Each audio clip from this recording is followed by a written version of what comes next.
Hi folks, good to see you all. I'm just going to play a little bit of Historic today. I think I played a ton of Kamigawa draft, maybe 20, and maybe more, 25. It was really fun. And one of the good things was that I could really get the majority of rares. I don't have Owl and I don't have, of course, a few. But I have the more useful and interesting ones, and also from drafting, because you get to open the packs at the end, you get a ton of wild cards and a good world progress. So at the moment, I'm very content with how things are. And new Capella is coming out next month, so I'm actually just going to save up gems and money, gold, and probably play a little bit every 2-3 days. And just when it comes out, try a few premier drafts, bump up the gem count, and then see how far we get. So what I'm going to play today is just a fun deck. A lot of people have been quite enthusiastic about this card, Fable of the Mirror Breaker. This is a saga from the new set, Kamigawa Neon Dynasty set. It gives you a creature with a useful special ability. It helps you to draw if you have a couple of dead lands or dead cards for some reason in your deck, in your hand. And at the end it gives you another creature, a second creature, which has a very fun, wonky ability. Right, the rest of the deck is some Jund goodies. I mean, it is primarily black with some useful splashes of of green and red. Some things for card advantage, some things for pressuring the opponent, and a couple of creatures with decent stats. The sideboard is more of the same. A few good removal spells, and the deck is basically designed to have a little bit of game against everything. It's not going to be amazing in most matchups, but it does have a chance, and it's just a fun deck. Yeah, that's pretty much it. Of course, there are other cards that would be nice to try out. There are so many new cards in the last couple of years, but we only live once. There's only so much we have time for. I'm gonna play a couple of games with this and try Historic Ranked best of 3 because we have a sideboard. I've usually been playing Phoenix recently, but sometimes I like to mix it up. And anyway, I don't look at Arena competitively. This is really just to relax. I'm teaching and doing research, a philosopher working on ethics and some public policy related questions, AI related questions. So the good thing about this is that the game is really chill. We have all our mana, and this is the situation where Fable of the Mirror Breaker might shine, because we can discard lands if we draw more lands. So I think I'm just gonna go here with one of my shock lands. We can go Hive of the Eye Tyrant next turn, and then turn 3 maybe Rockfall Vale or Overgrown Tomb into Fable. And we also have 2 good hasty large creatures with very useful abilities. So I think we're going to be in a pretty good position to pressure the opponent. And we're gonna bring out the Mirror Breaker. Next turn we can also bring a Questing Beast, or we'll see how things turn out and what my opponent has. It looks like this is a Niv Mizzet deck with Yorion. I haven't really seen Yorion decks, Yorion builds recently, but of course it does make some sense. Yeah, I think we can cycle these 2, get 2 more Blood Crypts, go up to 4. very useless. And maybe just get in with the questing beast, and we're okay, I think, with trading with Kabu and making some treasures. If they just kill the little goblin shaman, that's also fine. We get a couple of damage, a little damage true, and questing beast has vigilance and death touch, so it can trade with the Kabu.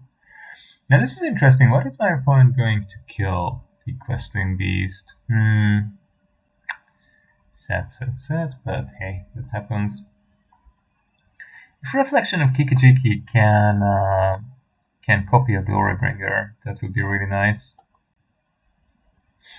My opponent is thinking about whether or not to make me discard or cycle a card of their own. But they're discarding me. Maybe they're worried about Croxa, which does make some sense. And okay, we have our Reflection Boy, and I think we're just gonna bring out the Blood Crypt, get in with the Glorybringer. It's unlikely that my opponent is going to kill me right now. No, we are not exerting it because it can't kill the Kavu. My opponent has 5 land types. But I can bring another Glorybringer, copy it, and I can go in for 12, and also I can exert the Glorybringers and kill the Kabu, so they can't kill me on the swing back easily. They don't have an untapped 5th land, which means that Niv isn't coming down this turn. That's probably not good for my opponent. I would think this is not going to be good for my opponent. Ah, that was good for my opponent. Very, very, very good. They do have an untapped land. Interesting. It's a bit sad that the Kiki is gone, but we have 2 Glorybringers, so we can get rid of the Kabu and still going for 8. And I think that's what we're going to do. So we are gonna bring out another Blood Crypt, exert. Both of them are going to target the Kabu, which is not a dragon, so they can shoot it down. I can hit for 8. My opponent can. Luckily he can't bounce the Old God. Yorion is 1 turn too late. That would have been too much value. But my Glorybringers aren't untapping next turn. However, my Hive of the Eye Tyrant is, which is pretty great. And it can get in for 3, exile something, and then the turn after the Glorybringers can get in again. So that might be pretty good actually. Does my opponent have anything else? We have all the triomes, pretty cool. Okay, let's send in the Hive. Oh, this would be so nice with Kikijiki. With the Reflection of Kikijiki. Ah, they have another one. Ay, opponent. Dang your helixes. And the problem is that Nicol Bolas is a dragon, so I can't use the shooting ability of the Glorybringers on it. Which is good and bad both, right? In one sense, it means I can just go in with the Glorybringers and I don't need to exert them. Wow, so lucky. Oh my god. I think we're going to just lose this. My opponent had more good removal than we did. So not much to do about that. And yeah, that's life. We just create a flying little vampire with lifelink, trying to get a little life, but if my opponent has a 3rd lifelink helix, then we're of course dead. And it seems like they're looking at it just to confirm that they have the... No? No? Are you gonna get stuck on that or not? We drew a bit too many lands, right? 7, 8, 9, 10. Slightly. Ever so slightly too many. Well, Soren's gotta draw something good. And it should be something that doesn't kill us either. So, it's gonna be difficult. Ah, here comes Niv. refilling my opponent's hand. Beautiful. We're gonna get the crosses. So I think this one is over. This deck is very, very hard to beat because there's so much value and they just go over the top of a tiny little mid-range deck like mine very easily. We can't do anything, so you know we might as well just let our opponent play it out quickly and then move on to the next game. I think that's fine. Yeah, we can't stay alive here anyway, no matter what we kill. So yep, that's fine. That's fine. Interesting draw. Yeah, if we draw a little bit more action and some removal, we might have been in the game. What would be useful here would be Kozilek is useful, Thoughtseize is useful, Chandra might be useful, Kroxa might be quite useful, and another Questing Beast might be useful. Fatal Push, not bad, but do we really need it? Also, I'm not sure about Kozilek and Thoughtseize because my opponent might just have simply more value than we do. Thoughtseize is good though because it can snack the Niv. Chandra is nice, but it might also be a little bit too underpowered. And actually, Elspeth's Nightmare and Bloodchief's Thirst are good because they can deal with the big creatures as well, right? So Kroxas are okay. Kroxas are pretty good. Maybe Cheville isn't needed.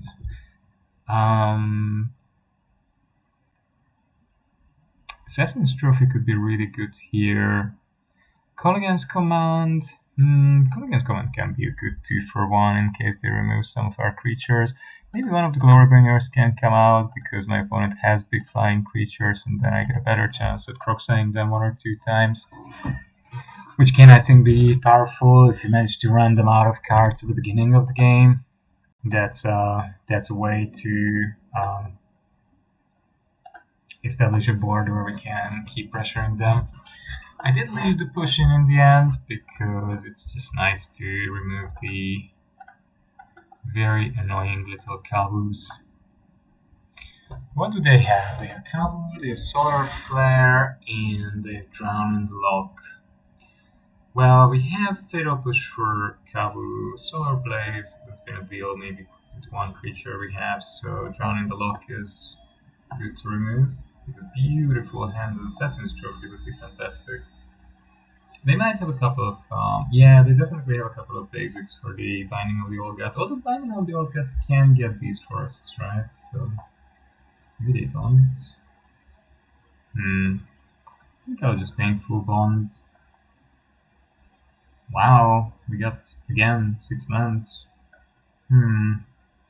It's rather unlucky. We might just call it a game and move on then. I wonder what opponent drew. With 2 cards we don't know, but it's just going to be Kavu.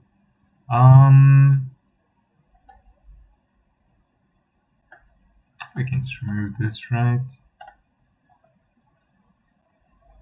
Yep, no reason not to. Kavu was already a 3-3 and it would have just grown very rapidly. It's already a 4-4, yep. And I keep drawing lands. This is gonna be a bit sad if it goes on like this. And it looks like it's gonna go on like this. Oi oi. Whereas my opponent keeps drawing good cards. Yeah.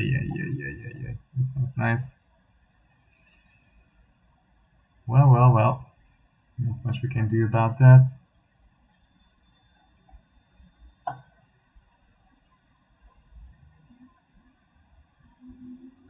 This is an interesting choice. I mean, I understand that this can deal with many things, and because it's a gold card, it fits into their deck. I simply don't understand why I draw so many lands though. I only play 25, so I should see 8, 8.5 on average out of 20 cards, not out of 10 cards. Oh well, anyway, we're trying to get the removal out of their hand, and we just have to hope that at some point we draw non-lands, because if it's gonna go on like this, then obviously we can't do anything, you know, opponent has a second expressive iteration. I think we can move on. I don't think I have a chance at this point. They just have supreme card selection and all their mana, so this train is pretty much gone. They're just gonna have a way better hand than I do. They can put Yorion in their hand, the Spark, yep, and we're gonna draw. I'm gonna have a quick look, maybe they have a horrible hand full of lands. It's actually not a great hand. Yeah. Okay, number 6. Oh, strange, none of the planeswalkers are coming. 0. Sure. Land number 9. Yeah. We get 1 playable for every 2 lands, right? Nice. It's so nice that with New Capella we're finally going to get the triomes for Jund, for example, as well, because it's been extremely annoying that we didn't have those. And with that, I'm out of playables.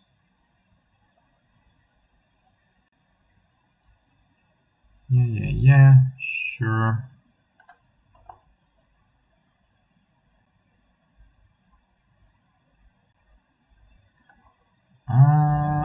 Yeah, we're just gonna cycle one of them with the help of the black token. And we just have to hope that at some point we will start drawing more non-lands, so we'll keep drawing more non-lands. Angrath, wow, that's something I haven't seen in a long time. Right, each opponent discards a card and loses 2 life. I'm perfectly happy to discard a card for you, my friend. That is exactly why I kept two cards. So you can't trick me out of cards. Sure. Another land. We get Kiki-Jiki. They're pretty much dead. Yep. They're pretty much dead. This is like a bad comedy, right? Has to be, man. This is really must be a bad joke. Bad joke, right? 2, 4, 7, 8, 9, 10, 11. 11 lands out of top 20 cards. There are 14 more lands, and our opponent's last card is Natural Niv, is it? Which is always in the top, at least the top 25% of their deck. And they have a full hand, so we give up and say thank you. Yep. That's live. Niv is probably our worst matchup.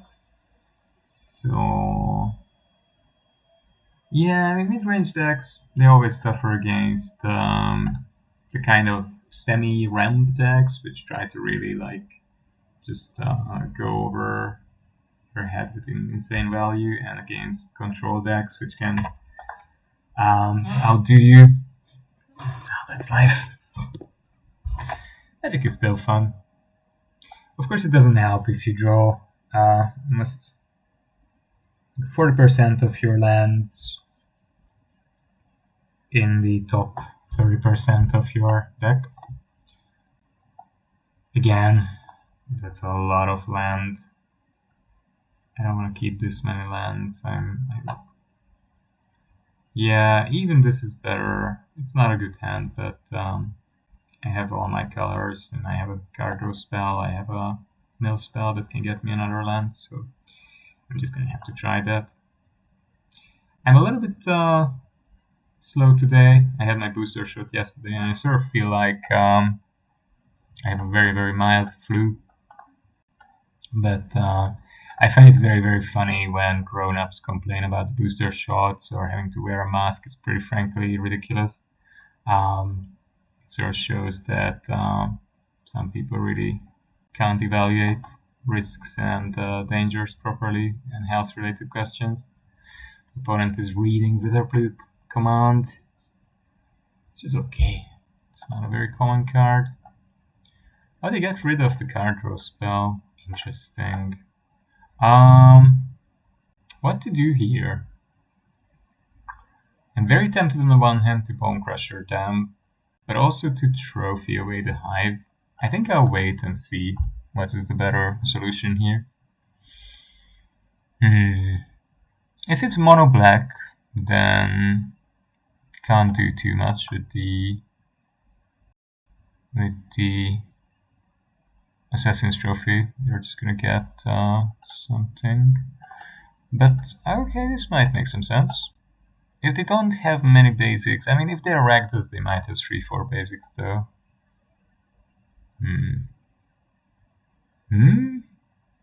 They do, okay. I see.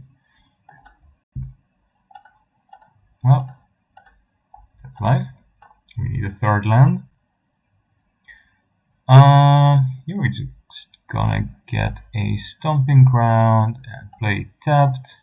Next turn we can call against command our opponent, get back a City Stalker, and Dreadhorde Arcanist. Ouch, that's a problem. Ay, they're going to Cling to Dust or Kozilek us again. Yeah, they're gonna try to Kozilek us. But in that case, I might just bring the Giant, because I don't like the idea of getting Kozilek again. Kozilek could take out my Call Against command, and my Call Against command is needed to get back one of my creatures and to make my opponent discard. But if they have a removal spell for Giant, then that's going to be a problem.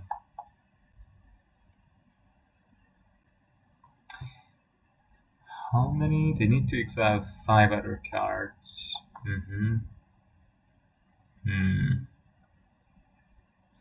So at the moment they can't cast Cling to Dust again. Kroxa, wow, hello baby. Well, this is the card I don't have mana for, so... And they have Fatal Push. The Fatal Push won't... What did they... Oh, because they sacked the Kroxa. Dang, that's sad. Very nice for my opponent. That's sort of the dream play. That's the dream play. 3 cards down.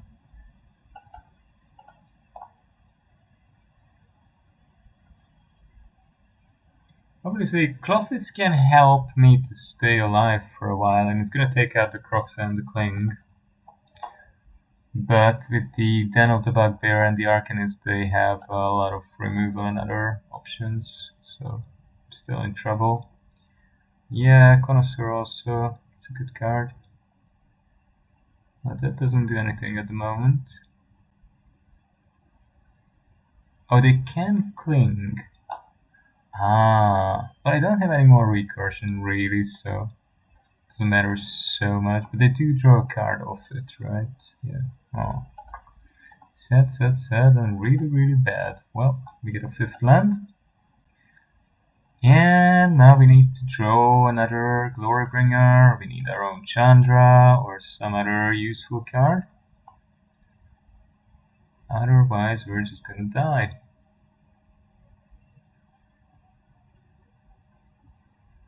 We are just going to die to opponent's pressure.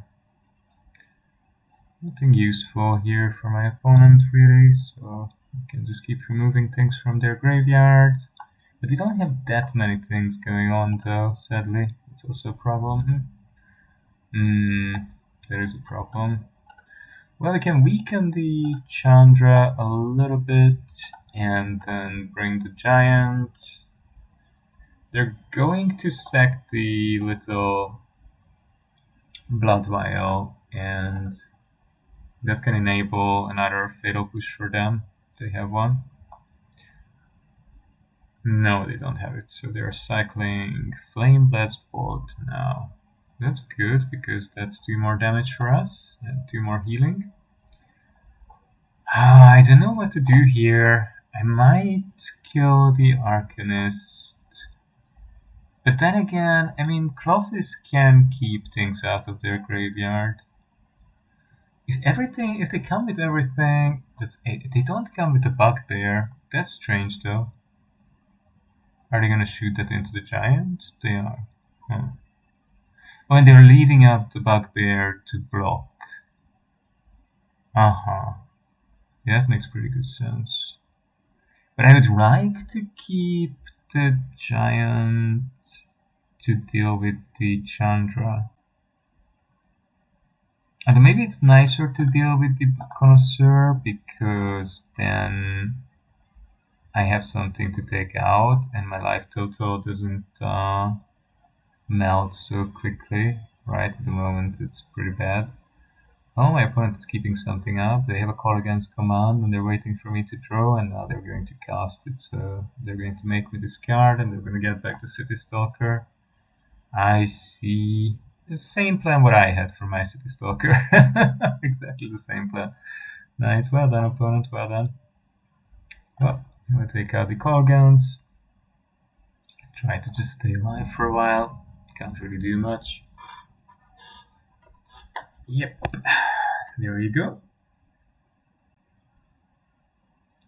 I mean, if they can't deal with the Colossus, that does keep me in game for a little while more. Pyro is pretty good, maybe I should play it. What are they going to discard? I'm very happy if they are discarding things, because it means that Colossus has something to shoot.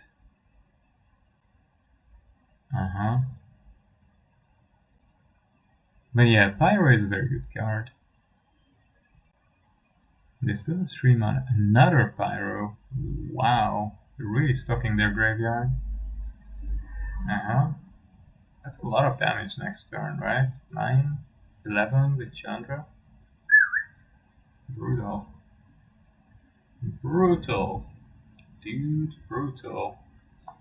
And I think we're just gonna get rid of the Connoisseur so they can't get it back again.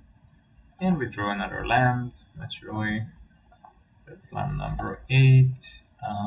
Again, a bit too many lands. So, well, that's life. Not much I can do about it. Do they have lethal? 4, 8, 9. They have 13. 13. Yep. So I'm on 1. If they have anything, Croxa, anything, then I'm dead. They didn't. Okay, we can do this. And this. And this. And win. Lucky. Colossus is good in this matchup, obviously. It can eat their graveyard. Okay, I'm gonna go refill my tea. I'll be back with you in a moment. Oh, they give up. Haha, funny.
So, Colossus is pretty good against graveyard-based strategies, and that's what my opponent was trying to play.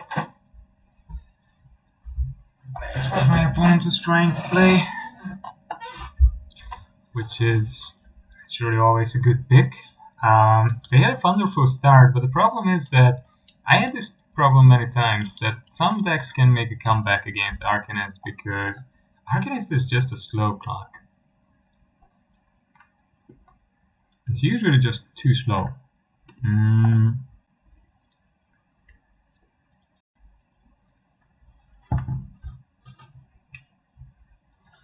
that's my problem with the Pyromancer as well.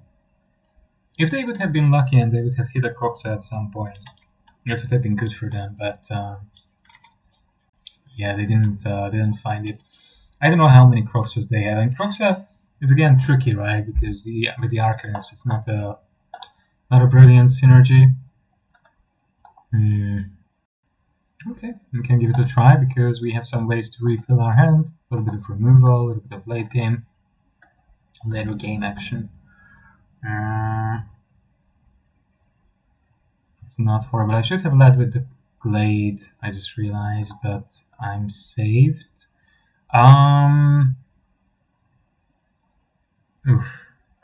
So I might just ask my opponent to get rid of this, because my hope is that my opponent kept an iffy hand, because he was hoping that the elf will survive. So it seems. Let's have a look at what kind of things they have. Maybe I can get an elf from them or something. They discard a land. That's not necessarily bad for me. And an Ulamo. Okay. This is going to be the green colorless ramp with Karn and Nissa. So what is your highest mana value card? Please discard. Oof! Wow. Opponent is a tough guy, but we managed to get some stuff out of their hand. And the Grazer. Well, we are the ones who get the Nissa. It's pretty cool. And we're just gonna...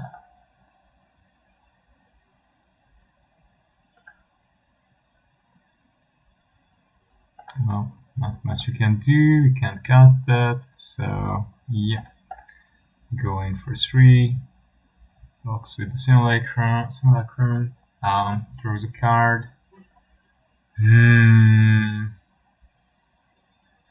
Next turn I can Nissa. And I'm still going to have some Spyglass. Oof. Spyglass is good as well.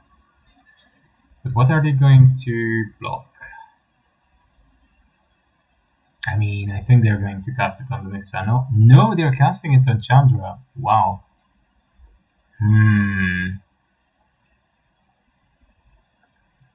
Was this wise?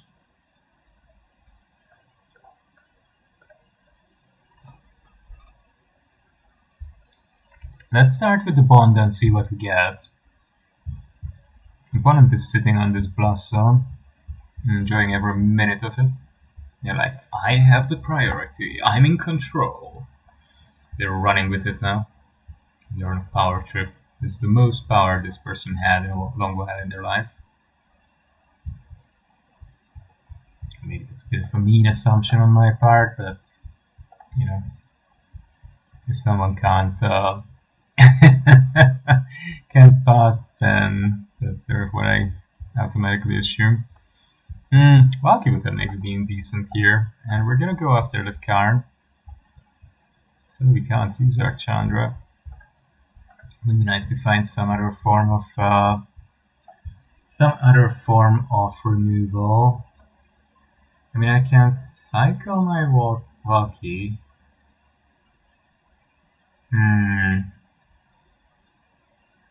Maybe that's a good choice. I don't think they have any creature in hand, and I'm not gonna be able to cast it very soon. Then again, it can exile the Spyglass, and I can cast it the turn after I played Nissa, so that's good. Opponent is wondering which artifact would save them here. I mean, there are some things that can, I'm sure. Pithing Needle, Nissa is good. What else? I don't know. Meteor Golem on my Connoisseur. But then Nissa can animate land and kill cards still. But they're not in a fantastic position, that's for sure. Another Spyglass. Yeah, that's understandable. Not great, but yeah, what can you do? Well, we're just gonna try and get to Valky and oh, come on. That's a bit too much luck.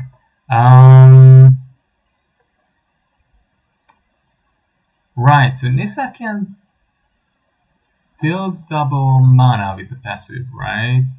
So I can still draw some cards off that. Yeah, but Nissa won't be able to animate a land, sadly. So we can still play Painful Bond. That's pretty good. I like that. Yes, opponent, that's exactly what you have to do. You want to pitch the blast zone? Very good, finally. Finally, you're not sitting on it for half an hour. That's very shocking. Very shocking, my friend. You're not sitting on your blast zone for half an hour. What happened? He's gonna draw a card off it, he's gonna animate something. Yeah. Sure. We're drawing all the lands there have ever been. And we're gonna bring Tybalt, and Tybalt's first action is going to be to get rid of the Mind Stone. My opponent is sitting on their blast zone again. They're like, oh no! Yeah, buddy, we know, it's very sad, you're very unlucky, and so on. I mean, I could do this simply with, could just get rid of one of the Spyglasses, and maybe the one that's cast on Chandra, and then Chandra can just shoot down the Mind Stone. Yeah, I think that's fine. So Chandra will be unlocked. Please don't do this, opponent. And we're gonna kill off the Mind Stone.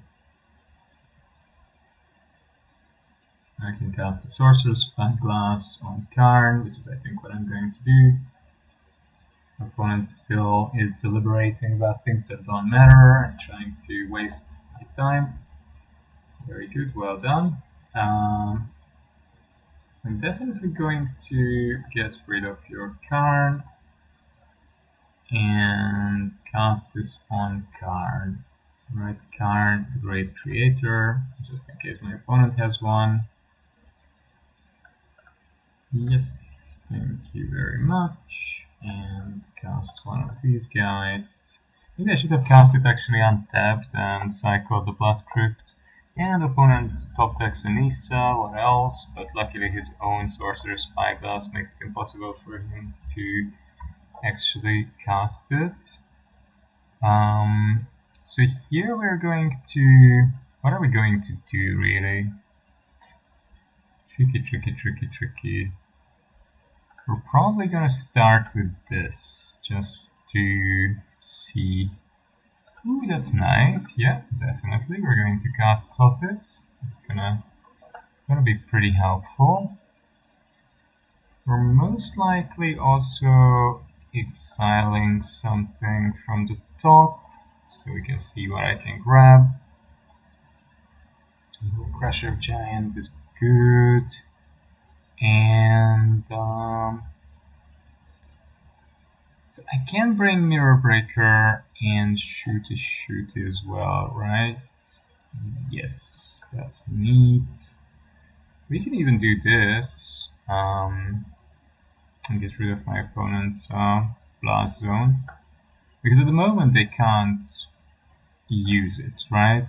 No, they can't. That's good. They can't use their blast zone, so we're just gonna get rid of it. You can put counters on it, but that's it. Yep. I can get a land. Do I need anything specific? Well, black is always good, more black. Get, of course, some red stuff. We're gonna deal with their Nissa. We don't want them to have too much mana. We're gonna kill that with the Connoisseur. And I might just bring the Mirror Breaker. And we can cycle the slow later. Yeah, I think we're doing alright. We're quite stable at the moment. Yeah. So this is why I like this kind of gym decks. They can be really grindy and find answers to many good things. Cozy deck maybe not so important. First can be good because it can pick off something. This can take out one of our opponent's blocking creatures, one of those annoying ones, and I think this card is also pretty good against Cinder Vines. Might be decent because they might be playing around with these annoying artifacts again. Questing Beast, always good against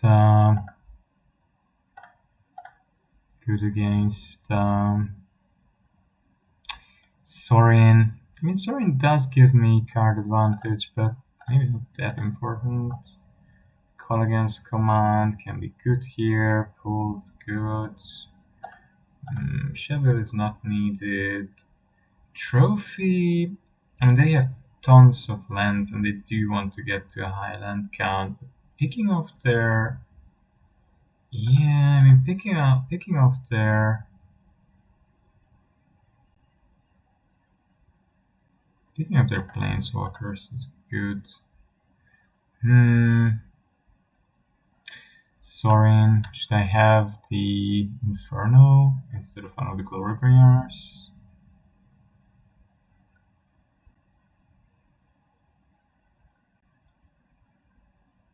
I mean, the good thing about that is it can also deal direct damage. Maybe Fable is not very important here.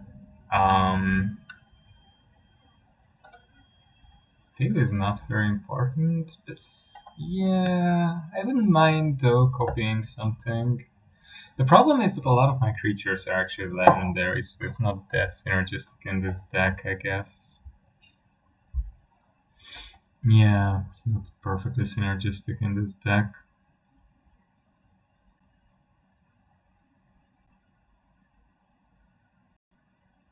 Oof, it's way too much land again. 5 lands.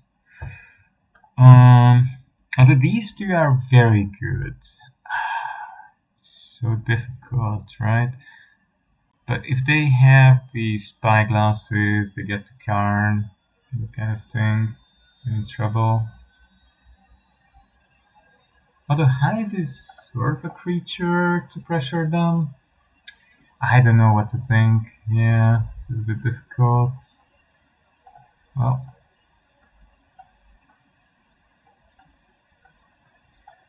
kind of a curve, but it's a pretty slow curve too. So, I don't know, I don't think I really want the other elves to stick around. Maybe I should have gotten rid of the Mind Stone. But elves is also a body, right? So, yeah, it's just good to have it out of the way. Pulse would be good, but...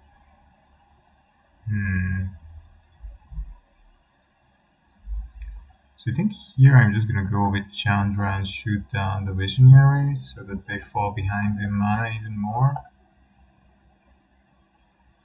And then whatever they bring, we can surf. Pretty sure we can take it out with the Glorybringer. Solemn. Okay, that's a bit annoying, but it's okay. Yeah, sure, that can come. I mean, this would be good for just cycling the slow, though. I think I'm going to exert. Get rid of the Solemn, so they can't do anything to the Chandra. Yeah, that's okay, they can draw cards. And then just use this ability to get rid of the slow. Okay, that's good. That can help us to get rid of something. Ouch. That's a Nissa. So next turn we're going to spend removing things.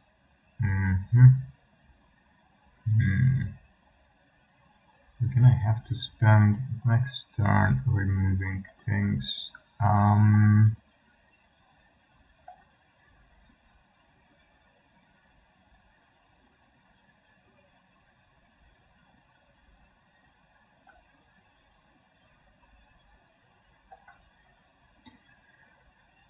So we need to animate maybe the Glade. The Glade can go in, right, for 3, and we're gonna take out the Nissa. Opponent's Nissa, and we're gonna have... What? Destroy target non-permanent and all other permanents with the same name as... I thought only the ones under the control of the opponent. Okay, that was pretty wild. I threw away my Nissa, and my opponent is at Ugin mana comfortably, so I'm in big trouble. Wow. Ouch, that was rough.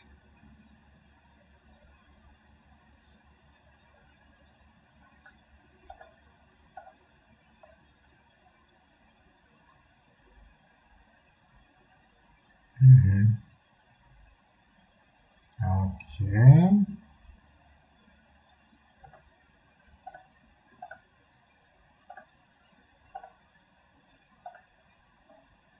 We have to try and get rid of some...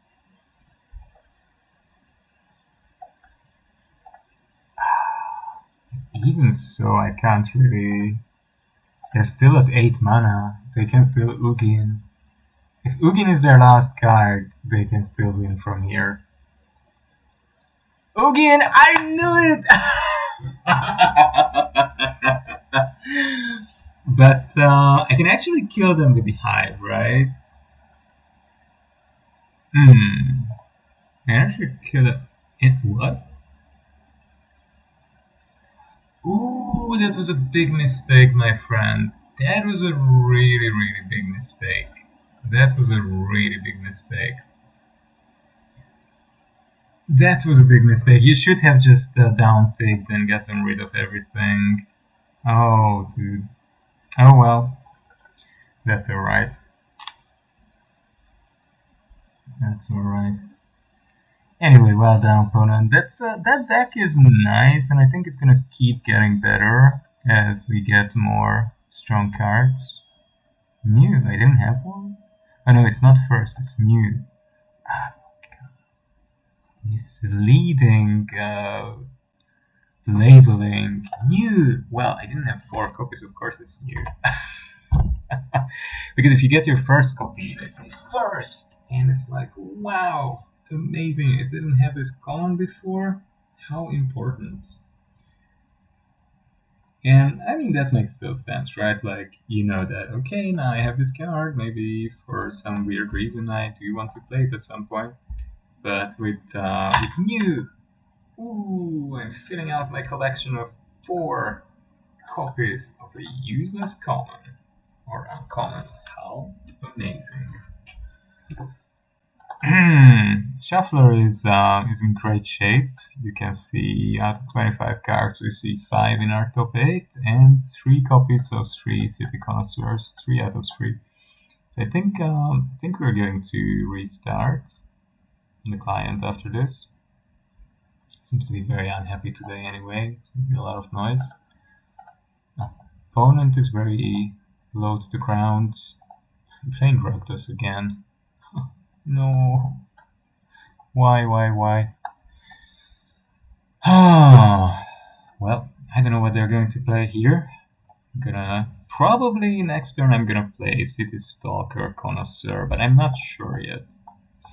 I'm a little bit sad that they don't add flavor attacks to these cards. Okay, sure, go for it. Right. And why am I playing Rakdos again?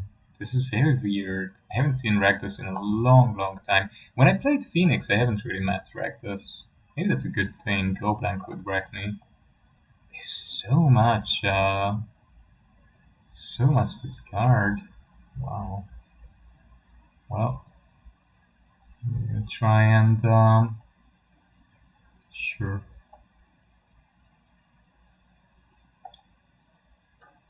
I'm just gonna try and get the best of our opponent. What else do you have? Another Goblank! Whoa! I mean, I'm not sad that those two Goblanks went. Fable of the Mirror Breaker is going to go, sadly. That's unlucky, but what can you do? So that's a 4/4. That's annoying. Yeah, the forest can go, that's for sure. Ooh, and we draw another Haunted Witch. Lovely, isn't it? So we can get rid of the Magnetic Channeler and... Right. Get in with the Connoisseur. Shall I play a 6th land? Why not? Yep, why not? If my opponent has a Thoughtseize, this might bait them into Thoughtseizing me. Alright! They can't really deal with Chandra, it seems. So, good. This was nice. And yeah, this is pretty tricky. Does Hidetsugu help? I mean, it can exile their graveyard. I don't mind if... Wow, they play Goblank. That's so annoying though. Colossus can be fantastic. Hidetsugu. They don't really have any 1 mana value cards. Push can get Arcanist. Kozilek can get Arcanist. Bloodchief's Thirst can get Arcanist. Thoughtseize. Thoughtseize is not bad. Bond is good. Plunder. Valky is not that good here. Although, I mean, knowing their hands and being able to snack something is decent. Minecraft can get rid of something. Trophy is not that good because they have basics. Shovel is not really a creature deck.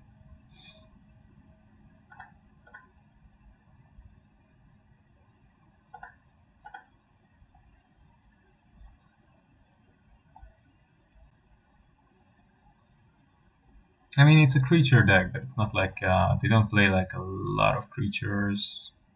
Mauling, maybe. Okay, let's see what we get. Let's see how things play out. It's gonna be interesting.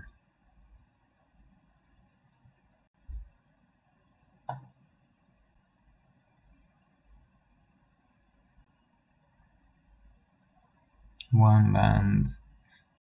Sadly we can't keep this, otherwise it would be lovely. If there would be one more black source, even just one more land with the black pip, I would keep it. Because it would be nice, we could Kozilek, we could get some new cards, but we have to mulligan. Ooh, that's not a good hand either. But, you know, whatever. We're very far from casting anything. Opponent opens with Kozilek, so Kroxa is going. Which is a bit sad, but hey, that's life. And we're gonna have to go with the Rich. Keep our opponent in suspense about 2 cards that we drew, and they don't know what they are, so they might risk another discard spell. I wonder, it would be lovely if they would play something that I could fatal push, but they don't. But at this point I think I'm just gonna get rid of Nissa. We are so far away from casting it. Let's just feed Croxa. What else does my opponent have? And they also have a Sorin, they have a Call Against Command, Legion Warboss. I think I'm happy to get rid of their command.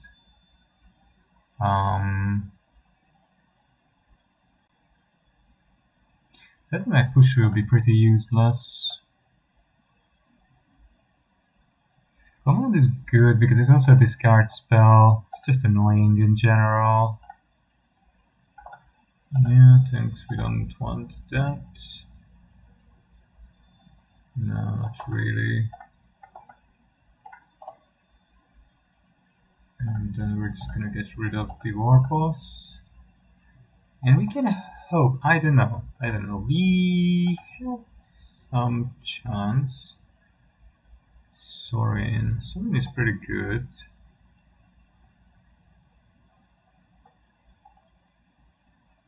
What are these bushes? Sorin in the bushes. So should I add mana? That doesn't do much, does it? No, we just have to exile the card. Ooh, actually Connoisseur could be pretty good. I think I'm just gonna cast it. Because it threatens the Sorin, it makes them discard something. I get the blood token. And Chandra dies anyway, so yeah, I think that's fine. That's fine. How much does Sorin get? +1, right. Ooh, they have enough for Croxa. That's poop. That's not great, no. Well, I'm gonna have enough for Croxa as well, though. But I don't have the lands for Croxa. No, that's right. I gotta get rid of the quasi-life. More lands. Sure. Sorin coming in hot. Let's see. It's gonna be a battle of Croxas, basically, at this point. They have removal. Shush. Their lifelink flyers are gonna be big problems. They're gonna be big problems. And they're not attacking with the Croxa. You mean evil being. You cannot not attack with the Croxa. Oh, come on. Wow. How wild and sneaky. Well, we are gonna bring back Crocs. What is my opponent up to? Spike Field Hazard is 1 damage. Yeah, that's fine. It's not really doing much, but neither is my Croxa doing too much at the moment, to be honest. Yeah, the Connoisseur can just go. So we are trading Croxas. But he's coming in for 7 with the Hive. Right. I am not in a good position. Come on, dude. Come on. That's just bad. It's just very bad. That is just very bad. And we're gonna do this because that way we're almost back at Croxa mana, but we're not yet. Okay. This one goes to my opponent, basically. I would need to draw 2 cheap pieces of removal, which I do not, so... Yep. Well played. Opponent can hit me for 10, 13. Yep, they're going to do that. They want the complete victory, and they want to exile one of my Croxes as well. Wow, they're very bitter. Very, very bitter. They really wanted to hit me for the maximum amount of damage. Whew. Wait, wait. Wait, wait. So tricky. Maybe Hidatsugu would be good. It can take out historians as well. Maybe the beast is better than the Glorybringer. Bone Crusher isn't doing that much. Cheville, I'm still not convinced Cheville does anything here. Well, let's give it a go. Let's hope this time we don't get a 2-lander or a 5-lander. A 3 or 4-lander would be really appreciated. Today doesn't seem to be the game and the day when I get a lot of those. But yeah, I want to play first. Wow, wow, wow, wow, wow, wow, wow. This is fantastic. And this is not a bad hand as well either. Closest can win games, Bond can refill, this can snack some important pieces, so looking good. It's too bad it's not an untapped Black Source, but hey. My opponent is gonna go untapped Black Source, Toadseas. No! Wow, they don't have Toadseas. Unbelievable. 2 feed the swarms.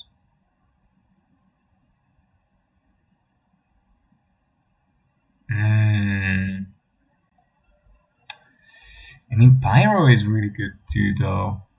You can basically cycle and fill the graveyard. Yeah, but Blast is just too annoying. Yeah. I don't want to play against that either. That is indestructible, so they can't do too much about it. I think I'm just gonna play this and start wrecking my opponent's graveyard. That seems to be the safe play. And next turn I'm gonna try Painful Bond and hopefully draw a second land and then maybe a 4th land and then maybe I can go and Pyro is very good. But playing Pyro also means that they're going to discard some cards to cloth this, so I can keep pinging them, which is also good. Yeah. I certainly don't want that to be cast against me. I mean, I could go with the Connoisseur, actually.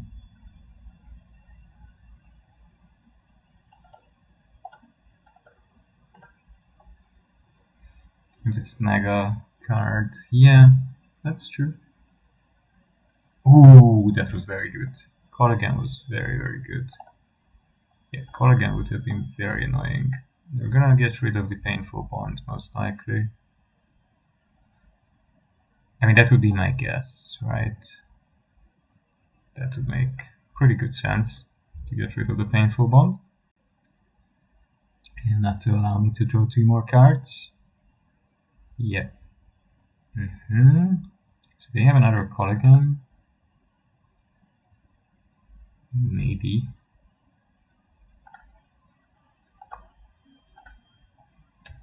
I don't know. What are they up to?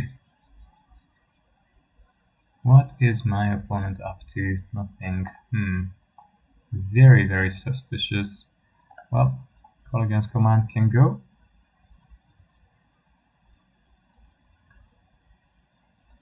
Connoisseur number 2 can come.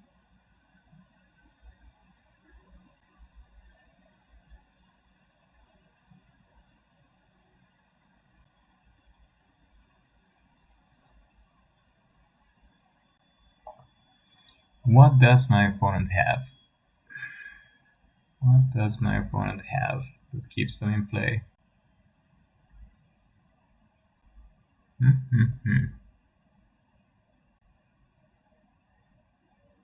They're really, really thinking about something. That's a sorcery, my friend. It's not an instant spell. Maybe they thought it's an instant spell and then they can snack something. Wow, another call again. Oh my god, that's lucky. That's freaking lucky. That's freaking lucky. I am gonna pressure them. I don't mind if the pyro goes. Because I can, I mean, it's 5 mana to bring it back, so unless they can, unless they have one more land, they can't do much with it.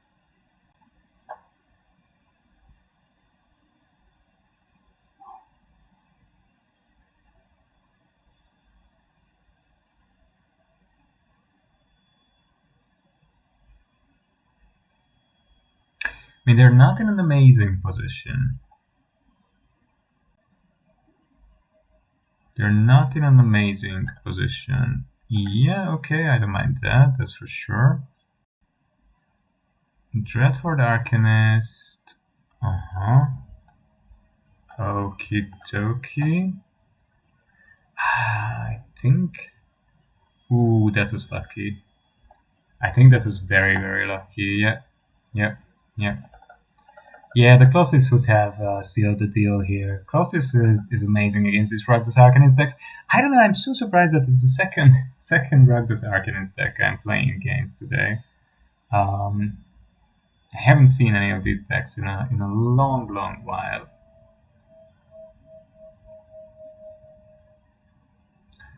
So, yeah.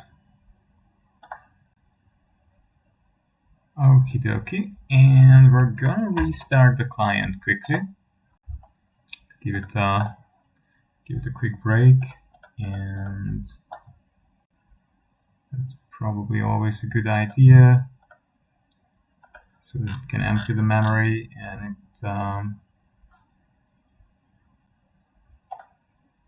can calm down a little bit.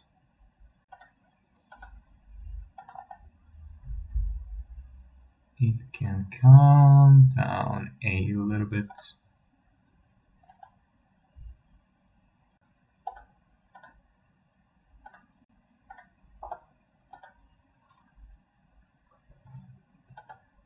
Okay, let's have a quick look. Let's get back into this. Jund is usually fun. It has a high ceiling of raw power, right? Like you get access to a couple of the green-black things that can remove anything.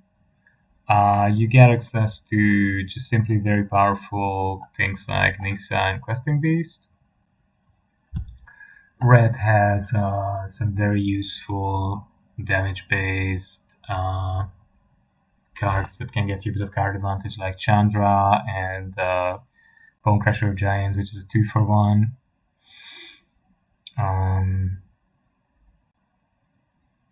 And then basically you have black, which is very, very good for removal, and both black, red, and black, green have some excellent card advantage engines. Wow, this is a weird hand, but whatever.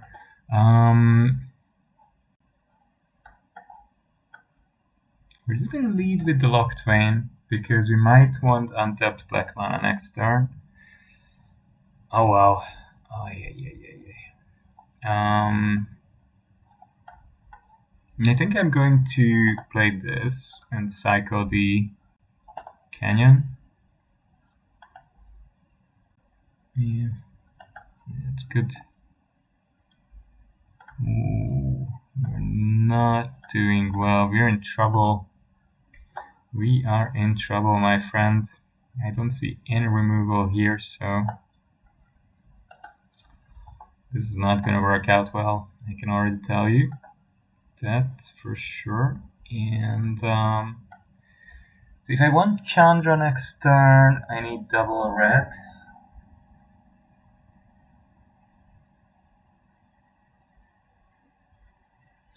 I mean, maybe it's best to have both Questing Beast and Chandra available. So double red, double green is the direction we should go in. And then just go with Haunted Ridge and I don't know. But Chandra is not really in a brilliant position at the moment to remove anything. That's not bad, but that's really only good next turn. So what's better here? To Questing Beast, get in for 4 and have a decent blocker? Maybe that's good, and then Connoisseur.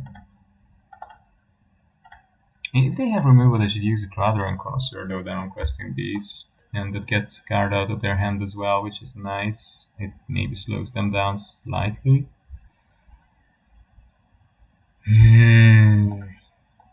But this person looks like they're ranking. They're playing one of the very strong fast decks. I think people who play Affinity just really want to go up to the higher ranks. They're trying to play competitively, which is not what I'm doing at the moment, as you can see.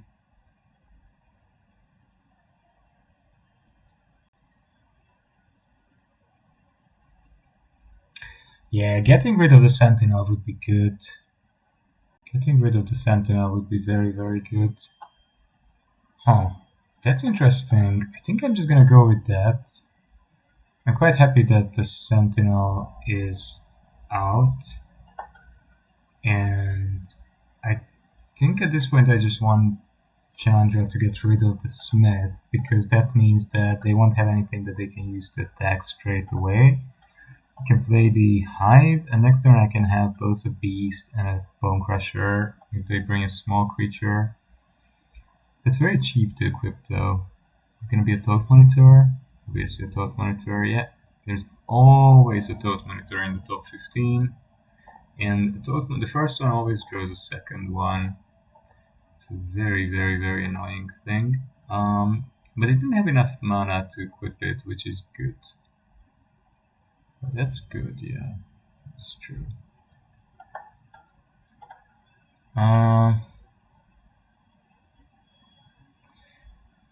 8 mana is not really enough for everything I want, so I might just check what we get. Okay, just deal damage. And I think then we just want to remove the monitor so they can't really equip the Nettle Cyst. And get in with the Questing Beast. We're not doing too poorly, but my opponent's deck is very, very explosive. Of course, they can make something very big out of nowhere. Yeah. Difficult. What do we get here? Yeah, that's not bad. I wouldn't mind getting rid of something in my opponent's hand.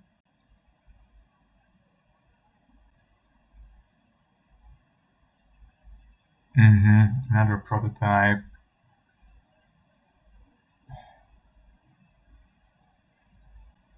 Portable hole. I mean, the portable hole isn't really dangerous at the moment. I don't think it hits anything I'm playing. There's nothing very important. I might just activate the Hive and get in with that.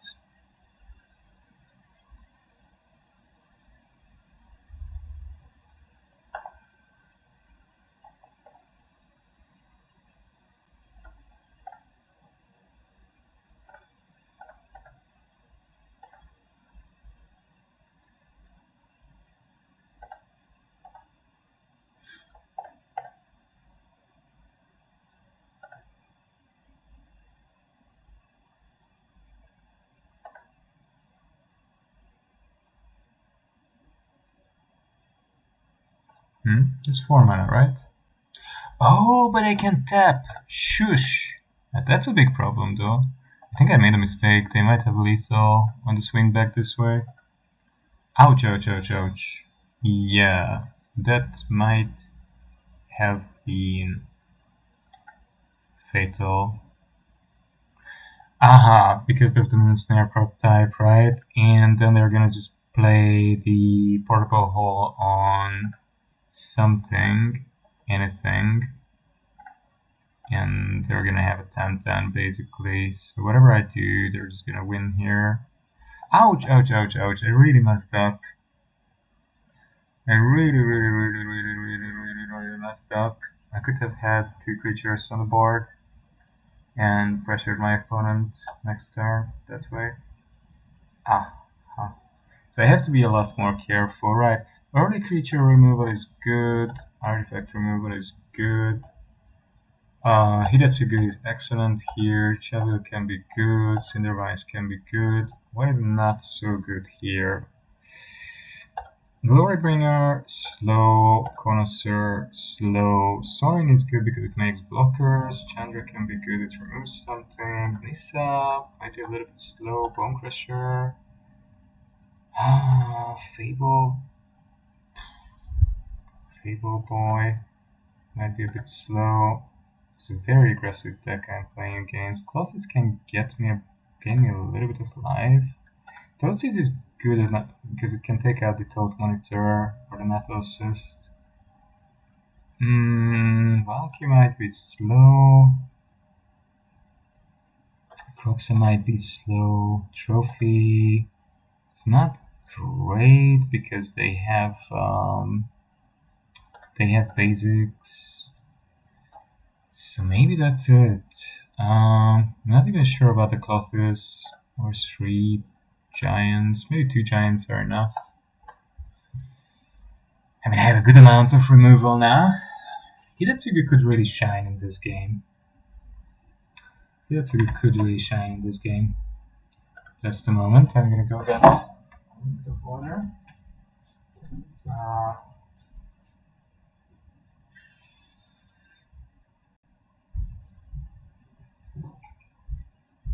Oh man, this was a sad loss because I really threw this one. I think that's okay. I think this one's okay. We're gonna give this a try. So I'm gonna go with the Rage because I really want to start discarding my opponent and have access to my removal. Shadow Spear. Very, very annoying. Let's see what else you have, you naughty boy. So they have Portable Hold, Pithing Needle, Cascade, Rebuke. Your Rebuke is good to get rid of. Smith would be nice to get rid of as well, though. But Smith I can just remove with the Nightmare. I think I'm quite happy to get rid of the Rebuke. Yeah.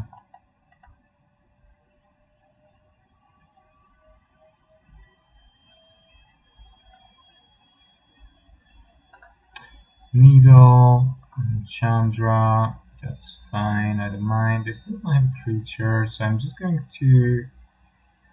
I think at this point I'm just going to Plunder down. And I might go with the Thicket. So I don't have any other green source, and I want to have access to the flashback on the Ancient Grudge. It would be nice to cycle it, but... Yeah, opponent can choose whether they discard 1 or 2 things. Wow, I would love to get a card. I didn't get a card, I got a Metallic Rebuke. Okay. Well, not horrible. Still a counterspell, right? Still a counterspell. It is. It's a counterspell. So now we're gonna go with Elspeth because I can make them discard again. Which is, I think, very, very nice. So basically we take this out and... yeah, we can discard them. Can get rid of the Toad Monitor basically next turn. Yeah, I don't want them to draw any additional cards for very, very low costs.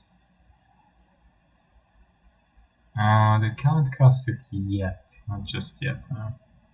So that's good. Non-creature, non-land. But then that assist is nice to get rid of as well. What should we do here? Should I keep up Grudge and Bone Crusher, or should I go for Soaring? I mean, going for Soaring makes sense to me. Yeah, and I think Soaring in the first round is gonna make Flyer, and then next turn on he's gonna start drawing cards. Well, at the moment, Sorin has been a 4 mana 2/3 flyer with lifelink, which is not great, but yeah. This is in exile, the opponent's graveyard, that's good. Maybe I should have kept up Rebuke for this. Probably. I don't know. Difficult to know. But anyway, we need. Yep, that's a good thing. So we have 6 mana.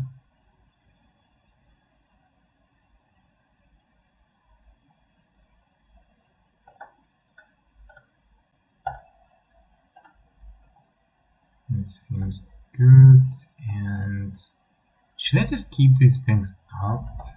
I think I have to keep discarding him. Yeah, and when he is really low, next turn I could double Grudge. I could get rid of the Shadow Spear and the Needle. Yeah, okay, I established a good board.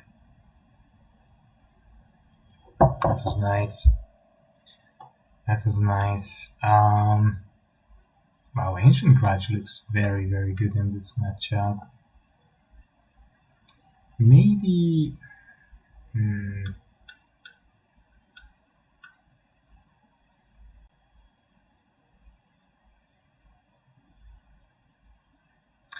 Yeah, things just lined up very well. I'm thinking about Valky. Valky could take out a Toad. Yeah, he can steal my opponent's Toad Monitor. And maybe that's better than having Clothis. Yeah, attacking their hand seems to be a good strategy because that's something that they don't have a lot of ways to counter. Kroxa would be good, but the problem is that Kroxa's discard spell is basically not great. It's just like your opponent can discard a spell of their choice. It's good if you can bring it back at least one time, right? Then it's expensive, of course, but you do get good value of it. Ooh, this is gonna be harder, I think. I don't think this looks good. I don't think this looks very good. No. No, this just doesn't look very good to me. Well, we're gonna bring Cheville in the next turn. I'm gonna try to double discard my opponent, plunder, and then Toad seize them.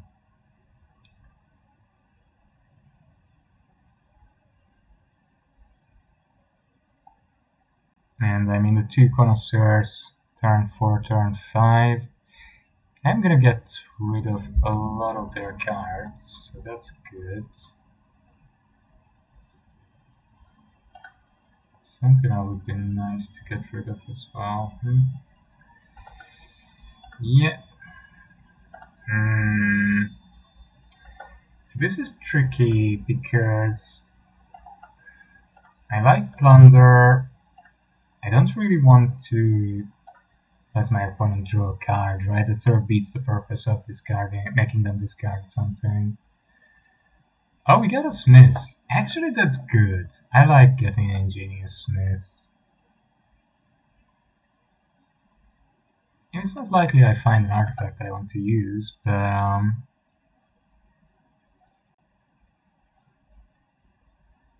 Toad Monitor card. Wow, wow, wow. They don't have any other spells. I should have gone with Toad Seize and take out their card. Put a card into... Yeah, well, that's what you get. Are they going to start attacking me? But obviously they are not going to attack with the Sentinel. Ooh. Wow, that's very good. It's actually extremely good.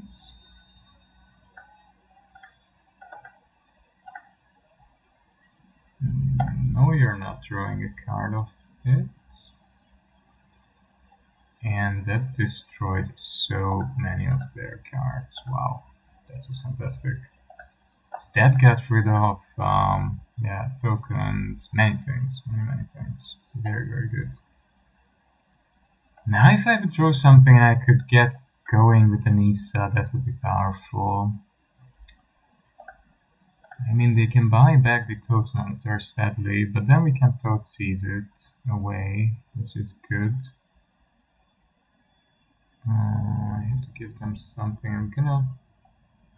Yeah, another Toad Monitor. That's what I told you, there are always exactly 2 Toad Monitors in the top 20. Whatever my opponent does, whatever people do. No creatures, that's great. Oh, Planeswalkers as well. Wow, that's pretty cool.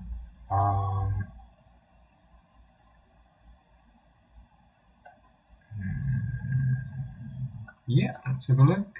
What do they have? What do they have? It's a Dovin Suito, perfect. And then get rid of the card. And they give up. Nice. So this is what I like about Jund, right? It does have the tools to fight through many different kinds of threats. Although I'll be honest, I don't think Karn is needed in my opponent's affinity deck. I think this wasn't an optimal build. Volo. I have a Volo, yeah. Volo is quite funky. Volo is something that's brilliant for Commander and Brawl. Maybe it's too strong. Some of these cards can be really a bit,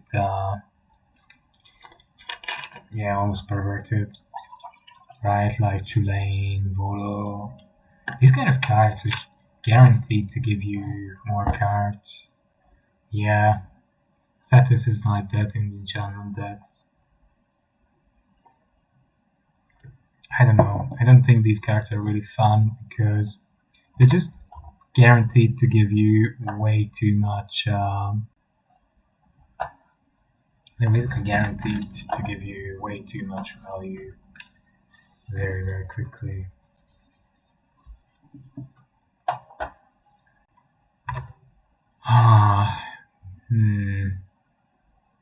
Should we get an extra card?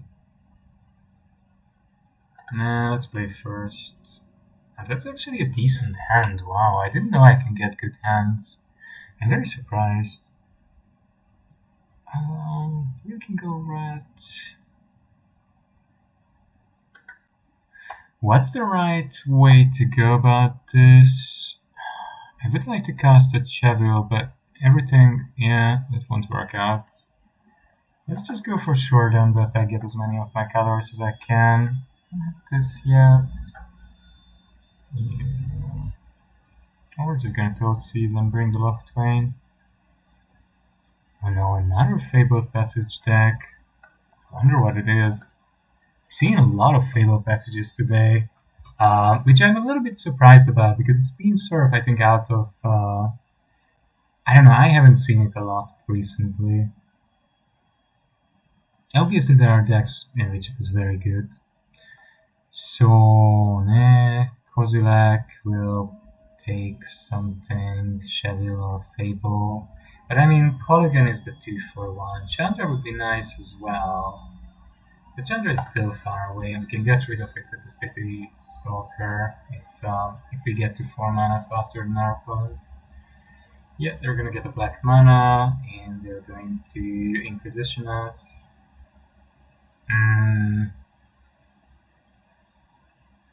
Another Rakdos deck. I didn't know Rakdos became so popular again. It does make sense. The mana base is quite straightforward. It's also just really good fun.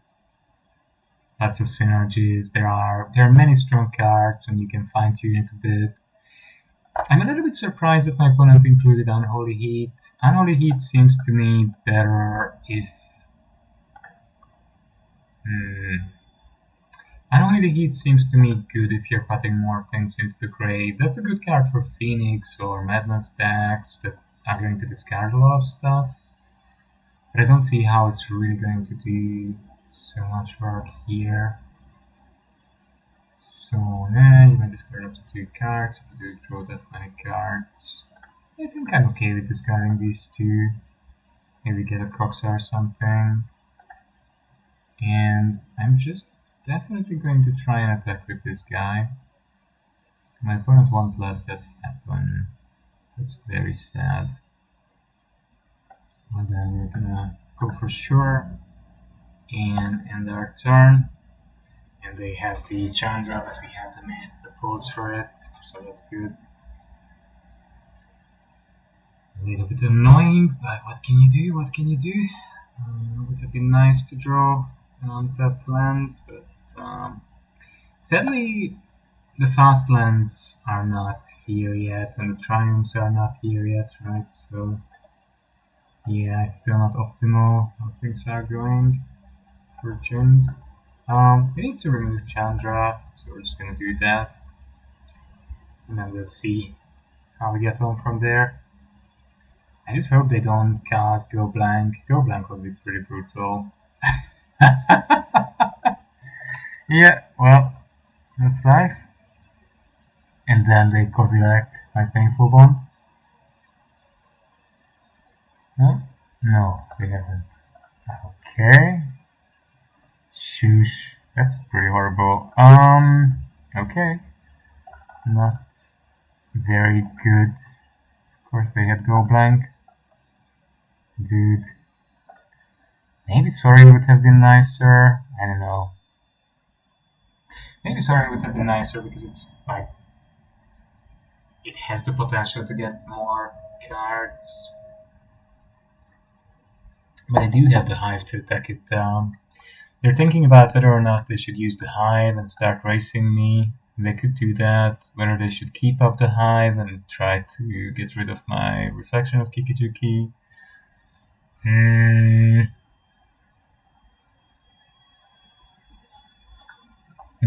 Keeping the Connoisseur would have been nice with the Kikijuki as well, probably. Do they have another Go Blank? That would be horrible. I don't know what they have. They do. Shush. Man, that's pretty unfair. Very lucky people. Yeah. Well, this is what we're going to do.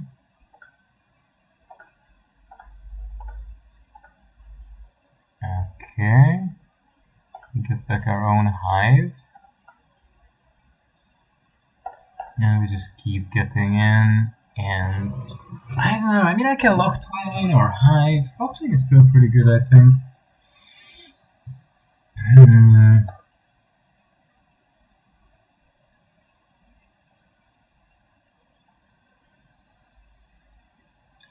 Should I just go with Locktwine here? Maybe I'll just Locktwine, right? I mean, it just seems good. Oof. Seemed good, but wasn't. It's land number 8, 9, God, 10. Again, yeah, if you draw so many lands, it's gonna come back to bite you. Yeah, this is just not good. My opponent is trying to decide which of my 3 cards to exile. Very difficult. Please do think a lot longer about it. I don't know what would happen if you wouldn't spend half a minute contemplating. Gosh, some people. Oh well, oh well. You know, what can you expect of someone who's playing the sleeve with the tiny face Sorin? It's really disproportionate. Looks cool. I mean, the head separated from the body, but I think opponents sent in the Hive, and they totally forgot that they have to choose something, and they went to the loop. They're like, oh, my turn is done. And they're going to be away for 2-3 minutes. They're going to make a sandwich. They're going to check their mail. They're going to look at their emails and then come back. You know, this guy still hasn't taken his turn. No, he's looking at his own creature. What the heck, dude? What are you doing? It's been a minute. Are you okay?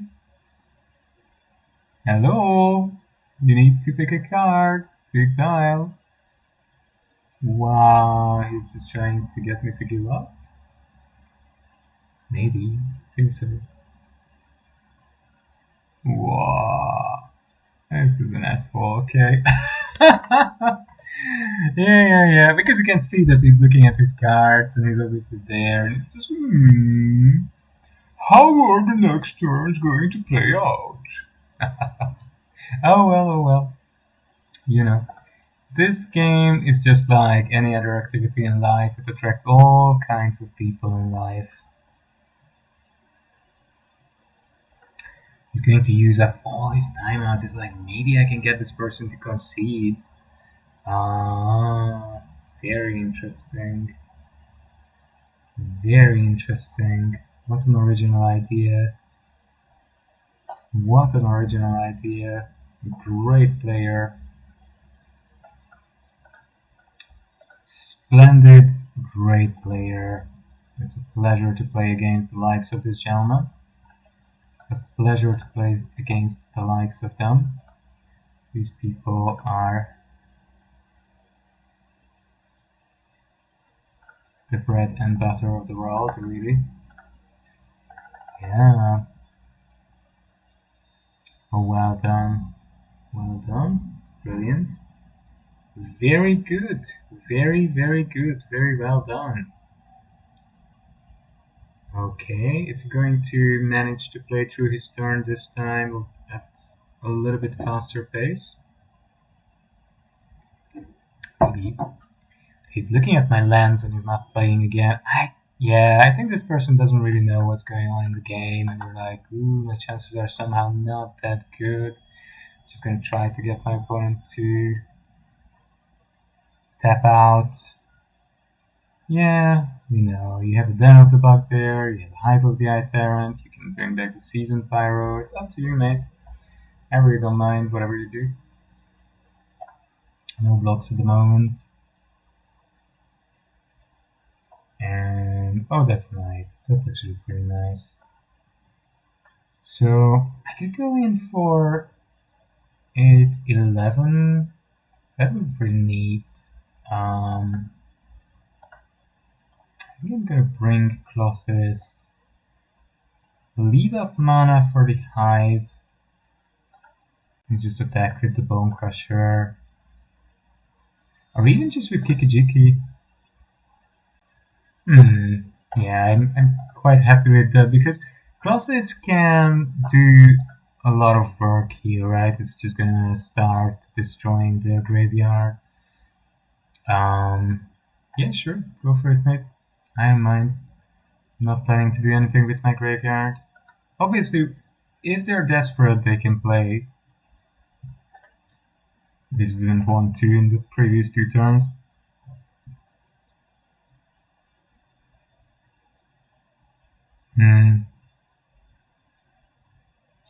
Are you gonna attack with your Hive or Den of the Bugbear into my creatures or not? That's the big question. Or are you just gonna bring back your Seasoned Pyro to get 2 1/1s? Call against command.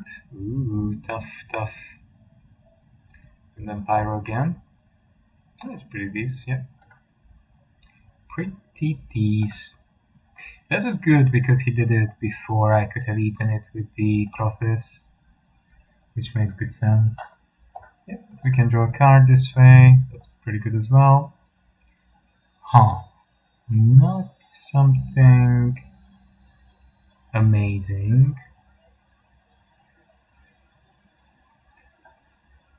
But not something horrible either.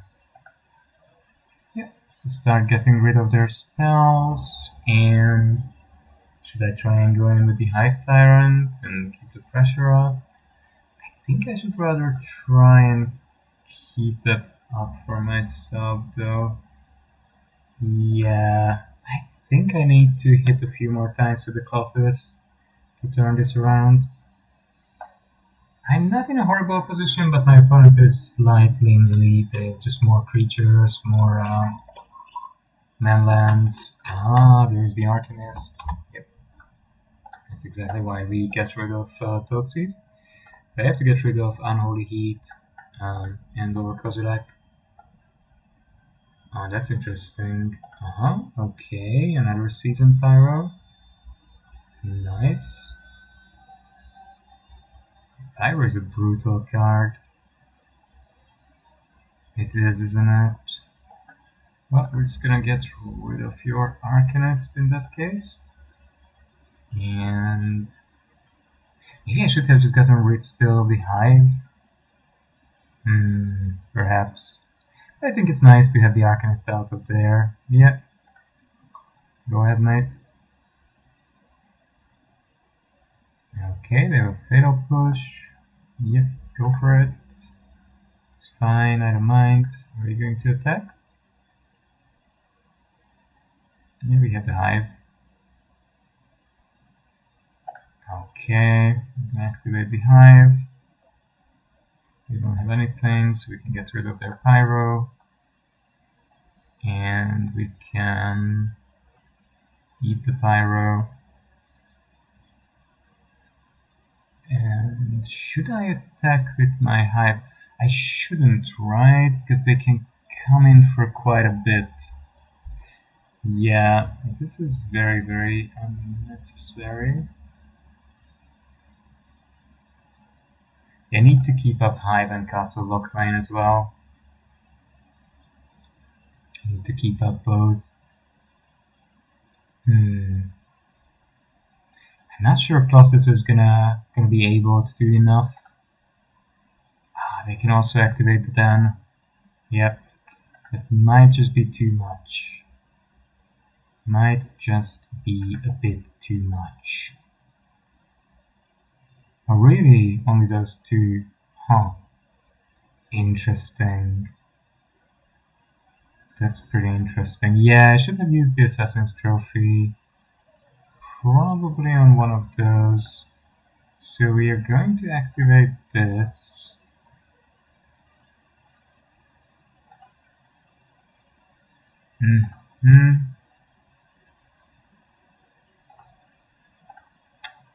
Get rid of the Den.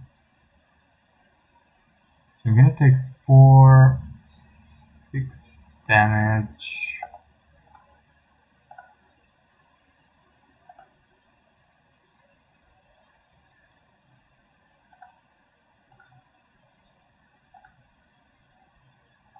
I might draw Fatal Push. I didn't.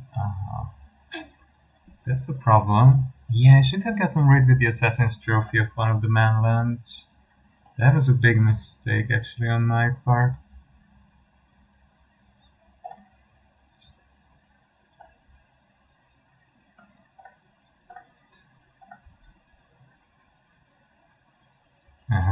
Is my opponent able to pass? Do they know how to pass? I think they don't know how to pass the game. Yeah, that's very sad. Very, very sad and tragic. So we need to do this, definitely. What else can we do? We can Totsies, we can Walkie, we can Plunder. I think I'm gonna start with Walkie, because Walkie is just gonna show me what they have. It's another land. Alright. Plunder might be okay, because it might give me something useful. Croxa. Wow, so close, but so far. We're gonna be on 1. Dude, that's sad. Yep. That won't quite do it.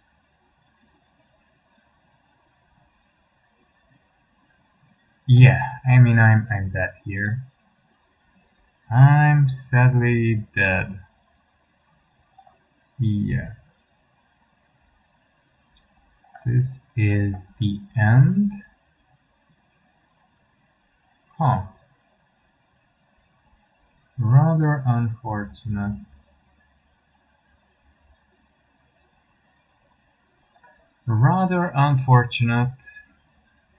Oh well, you know, nothing we can do. So that's life.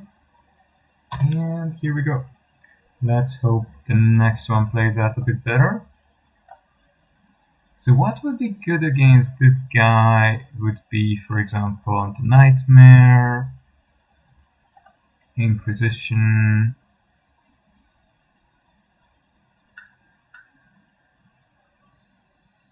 Hidatsugu doesn't quite do it, but Clothes might do it. Bloodshifters is good against Arcanist. Thunder is good because their cards synergize with my cards. Maybe, yeah, I'm thinking I should play Pyro instead of Giant. Anything that doesn't really go well with this deck. If I would have taken out the Hive, I might have survived, but I'm still not sure because then they could have kept the Arcanist and deal with my Giant and keep getting in.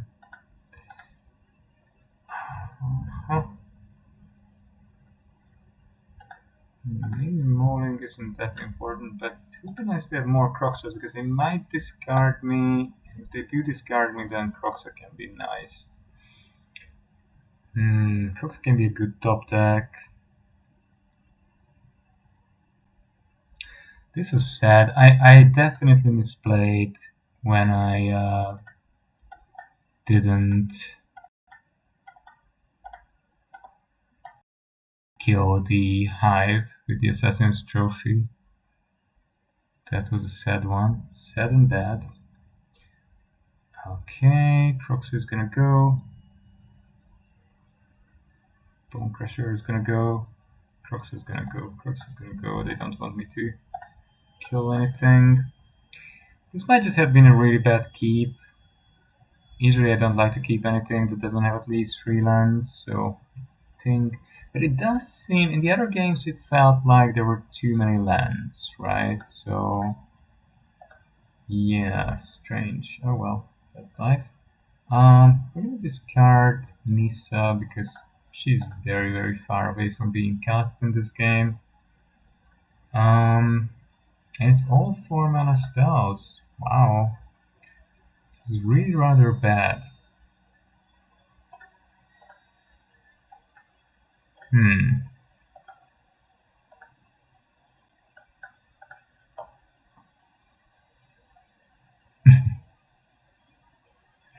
Nothing for you there, my friend. But nothing for me either.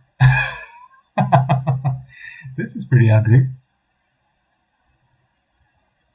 Yeah, that was a horrible keep on my part, I have to admit. That just was a horrible, horrible keep on my part. And yeah, I think this is gonna cost me the game.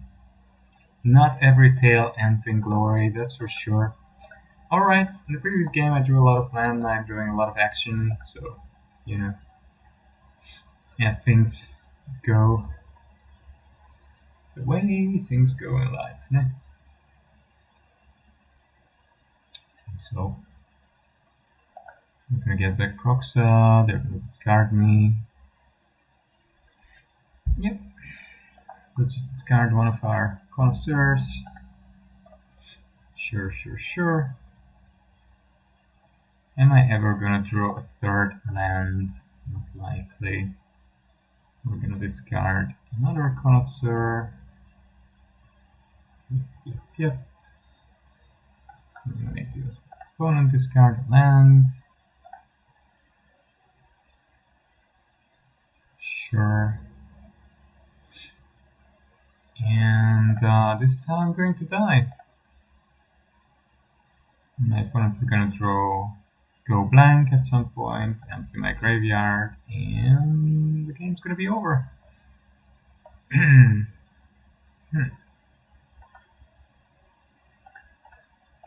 So it seems, my friend, so it seems. Right. Tootsies, maybe they're going to cast it. Right. And good. A little bit late and a little bit little. Too little, too late. when this happens. Yeah. Lands are a big part of the game. And if you are unlucky with your land draws, you won't do well. If you get too many or not enough, I might actually take out. Really thinking about playing Pyro over. So it's 25 lands at the moment. That's, I think, a bit too many. I'm almost always happy to see Painful Bond, and I'm almost never happy to see these things. So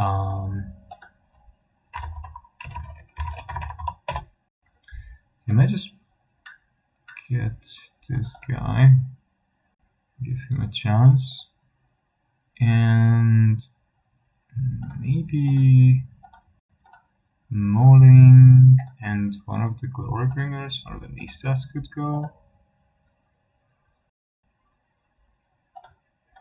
One more of this, and this, and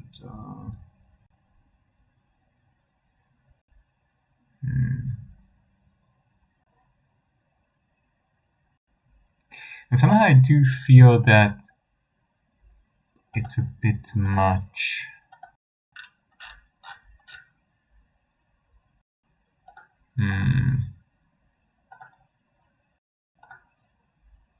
Still 25 lands, man. That's a lot. That is a lot.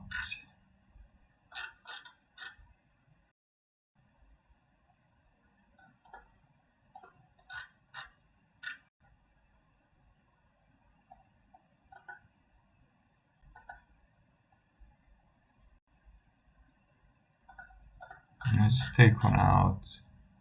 Just take one out. Yeah, maybe just risk this. So 24, right, and we...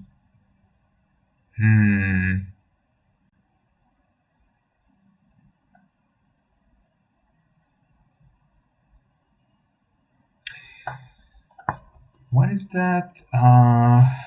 Stalker? No. Werewolf.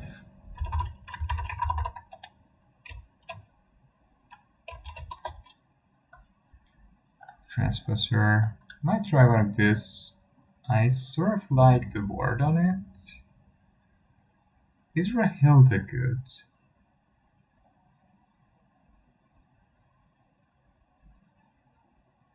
Rahilda is not bad, but not great either. But anyway, let's give it a go. Yeah, Gent is always like this for me. I get a couple of good games and a couple of very mediocre games.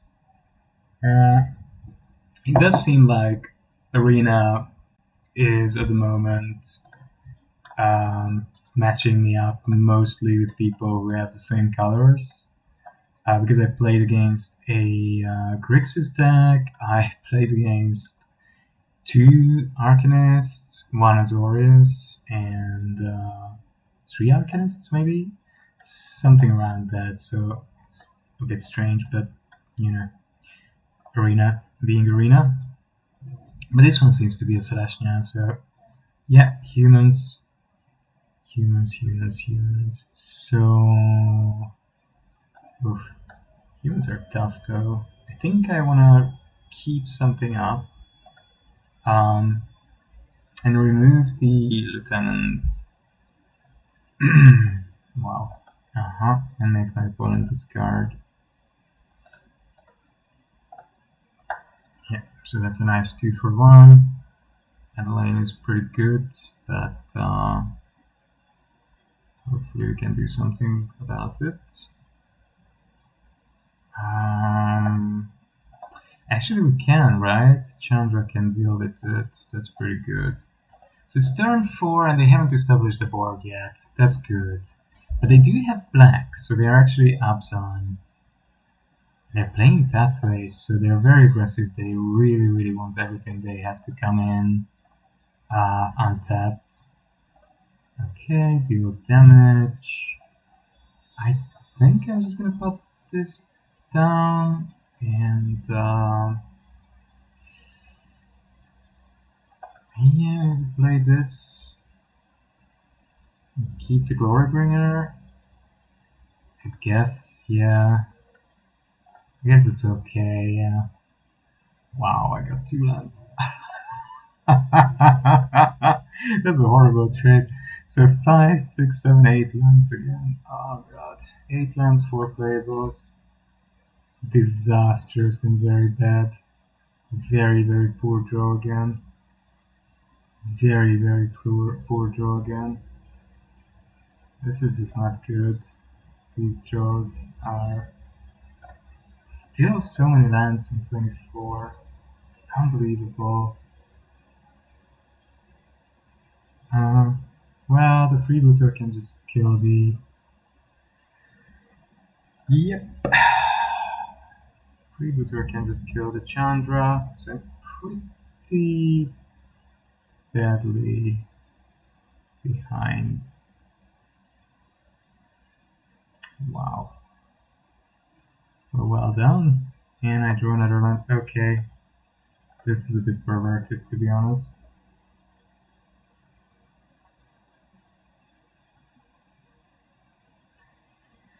This is a bit perverted.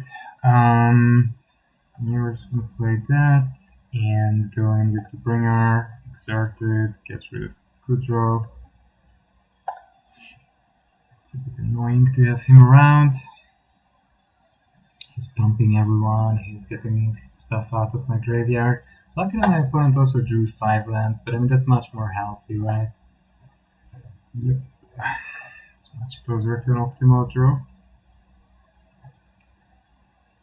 It is indeed. Wow. Spellbinder, binding nothing. But my opponent has 4 in the air. It's a good clock. Very disappointing. And another land.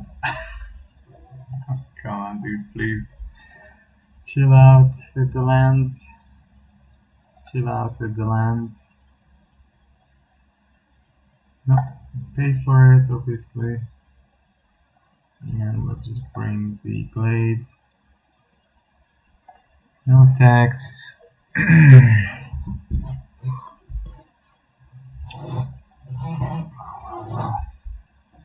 Maybe I should have kept the glade and just discard those lands. That would probably have been better. I feel that I'm gonna draw at least 2 more lands. Yep, there you go. Of course, buddy. Of course. Naturally. What else? What else? What else would it be? Tough. And I don't really have anything I can do here. I don't really have anything I can do here. Keep drawing lands, and now double Kozilek. It's not great. One keeps coming in for 4. Not great either.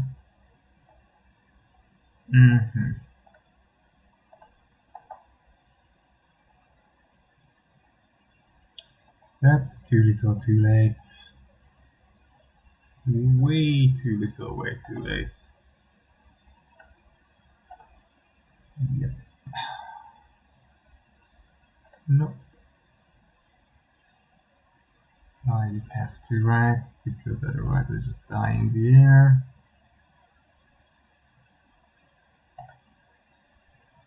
I just die to this Spellbinder. But that's not fun. Dying to the Spellbinder. I mean, this can be good. It can get back some amount of life throughout the next few turns if I survive.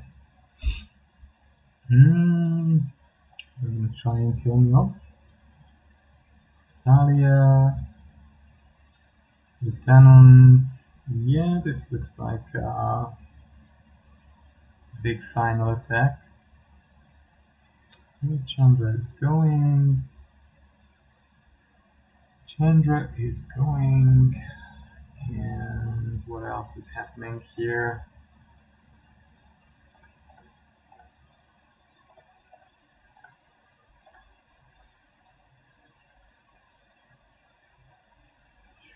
Sure. Doesn't matter, my friend. Don't waste too much time ordering them.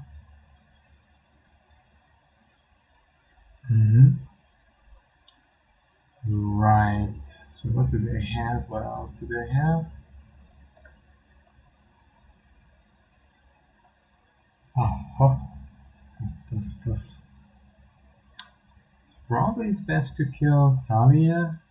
Then I just do it on their turn.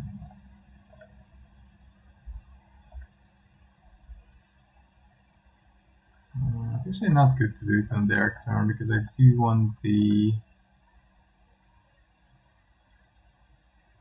giant. Oh, I should have first killed Thalia. Yep, I know. They're going to tap.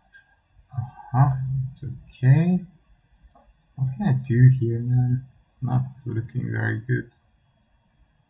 Not looking great. So Thalia is coming in.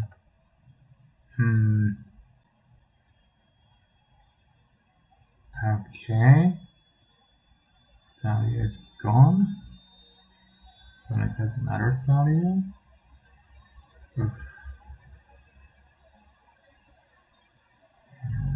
So I'll get rid of that.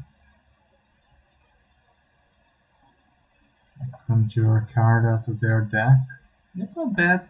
I might get some decent creature. If I get a flyer, for example, that would be pretty decent. I'm pretty happy to get. Okay. Well, that's not amazing. But never mind. So they can tap one of my two creatures and come in for 6. Oof. Yeah. That's interesting. Why didn't they tap and hit? I'm a bit confused here. Do they have a Coco? They might have a Coco. What's better, walking and knowing what they have? Or just going with the Planeswalker and getting rid of the flyer? Maybe flyer. Yeah, just get rid of the flyer, I think.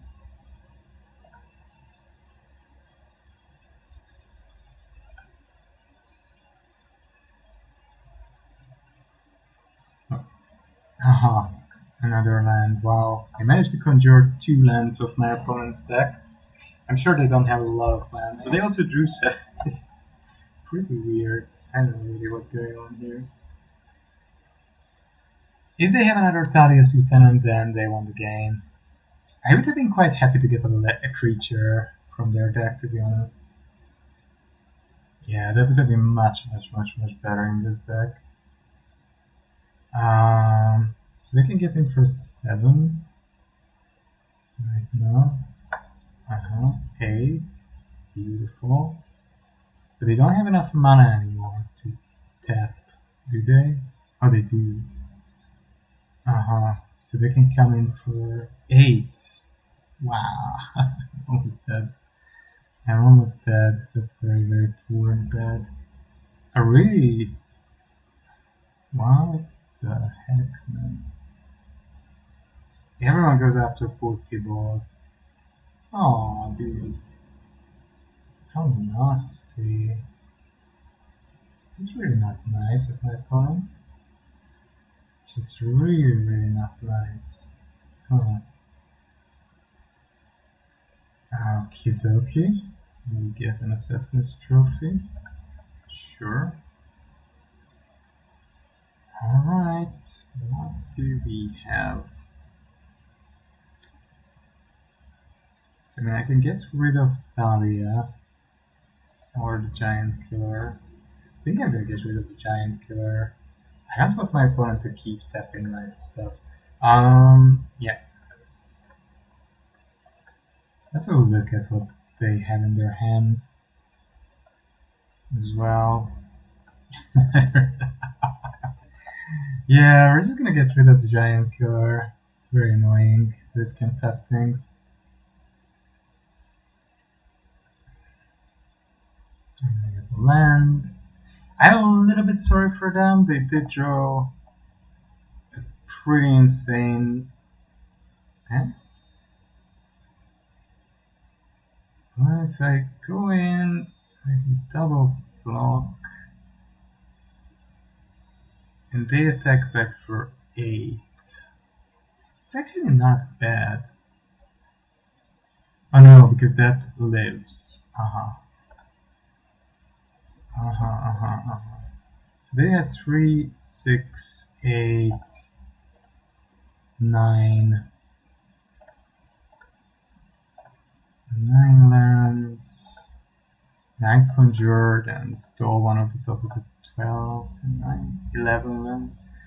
Yeah, it's a bit much for an aggro deck. Of course, that's a nice top deck, man. That's a good pull. Well, nothing I can do about that. Nothing I can do about that. It's a beautiful top deck, well done. Yep. Very, very lucky. Well done, well done.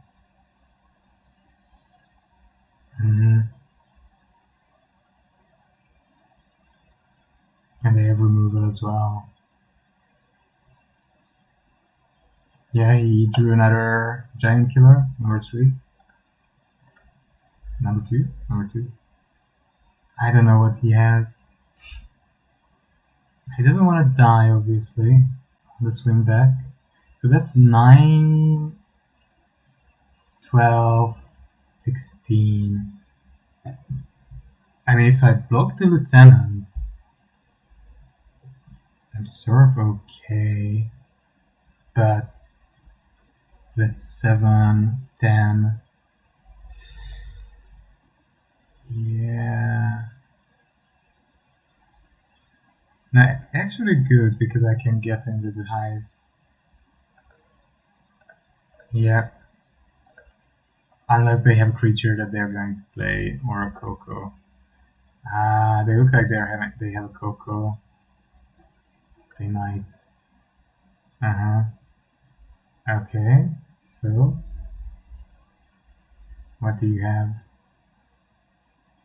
Yeah, they definitely have. Very cheeky. Right, okay, so they have a blocker. Let's draw a card. It's a City Stalker Connoisseur. So they have 3 creatures this way. Shush. Wow.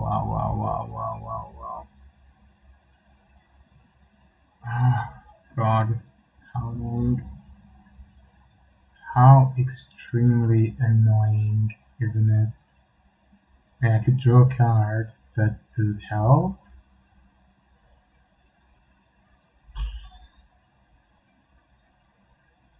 Maybe. We could draw a Fatal Push or a Bonecrusher Giant. But the problem is, if I go in with this and this, they can just double block and I die on the swing back. Yeah, I can't get enough blockers on board. Can I get 4 blockers on board? Wait a moment. 1, 2, 3, 4. I can actually.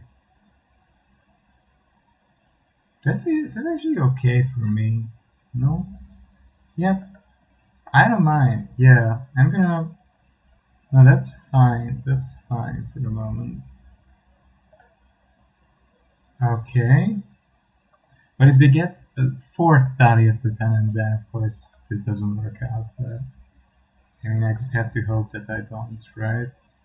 So we can do this, right? And get two 1/1s. And do this, and get this Death Touch 3/3. And no attacks. And the freebooter doesn't kill me unless he drew another Thalia's Lieutenant, number 4. Yeah, he does. He does, of course. Of course, of course, of course. That's nice. Good luck. Well done. I wouldn't say well done, but very lucky. Yeah, just very, very lucky. Okay. Sure. Not much you can do about this, but you know, these kind of things happen. This is a game, right? And it's a question of luck, so yeah. We were just one turn short.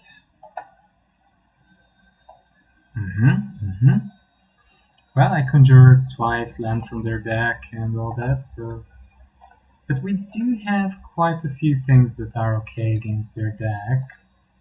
But they don't have a lot of 1-drops. I don't think I want Hidatsugu. Do I? Hidatsugu?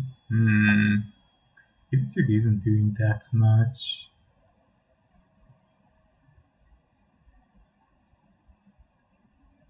Yeah, it almost does more harm to me than to my opponent.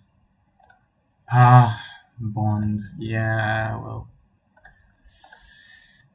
I think in this game I just need good cards in my hand from the beginning. And I don't want a lot of very slow or... I think these could be good though.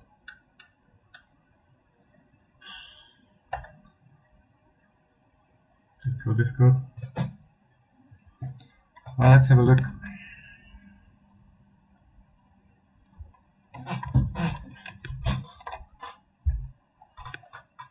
I like how this deck plays though. That's quite fun. It's a pretty horrible hand land-wise.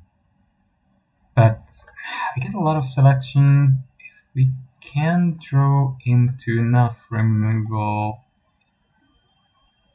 maybe there is a chance. And we can... Yeah, we can badger our opponent's hand a little bit. Make them sack this and that.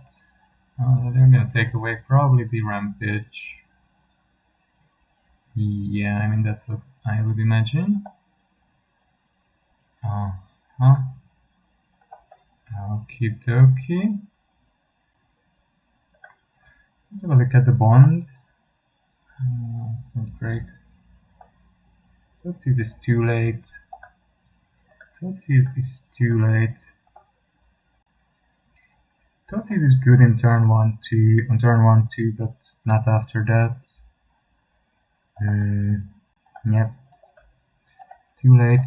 Too little, too late.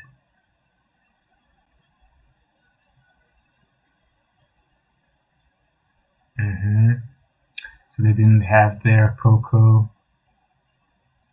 They didn't have their Coco. Sentinel, of course. What else? What else? And yeah, I just need to get rid of the Adelaide. And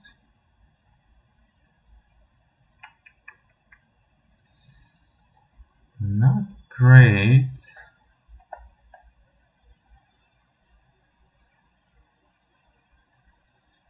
Pyro isn't bad, maybe.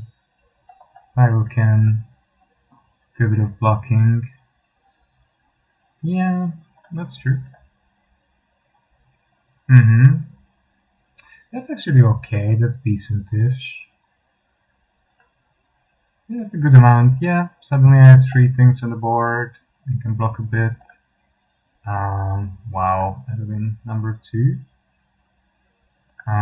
So Chandra needs to do something about that, right? Yeah, I think. My opponent is very happy to trade with these tokens. I wonder why. That's so obvious that they just send them in. Don't they have Atalius Lieutenant? I mean, they have it in the board, in the deck, definitely. Oh, this is pretty good as well. If I sack this, then I can remove the Adeline. Yeah. And I can pay the tax on the Sentinel. Yeah. I'm quite content with paying that, yeah. Okay, so Lion Sash. He's gonna eat my graveyard. Yeah, he's gonna go after my crops, obviously. That's smart, very smart. Well done, well done. So, what are we gonna do here? That's pretty good, actually. So, I could get rid of the two. Yeah, I could get rid of these two. And just pay the tax, right? Yeah, I think that's pretty important. Very good, very good. Yeah. So they have drawn a grand total of 5 lands out of 15 cards. Yeah, sure, buddy. Sure. Of course. I mean, Pyro won't really have it a lot better, right? And it's not a huge problem if it's in the graveyard anyway. They're top decking like a god. Top decking like a god, and I'm already down to 9. How annoying. Insane. Yeah, we're basically just dead here. I'm basically just dead here. Yeah, the previous one was much better for me, and still I lost.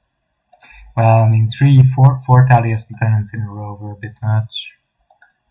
Yeah, Lion Sash is a bit tough as well.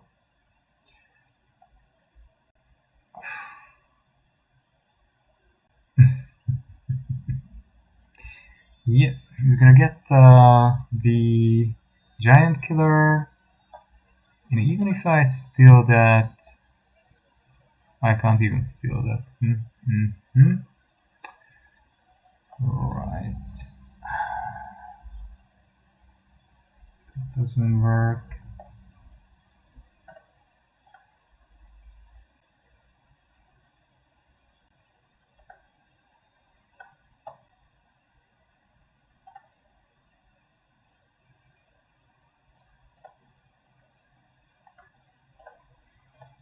That doesn't work either. Maybe the Spellbinder can actually go. It's an horrible thing to kill. Yep.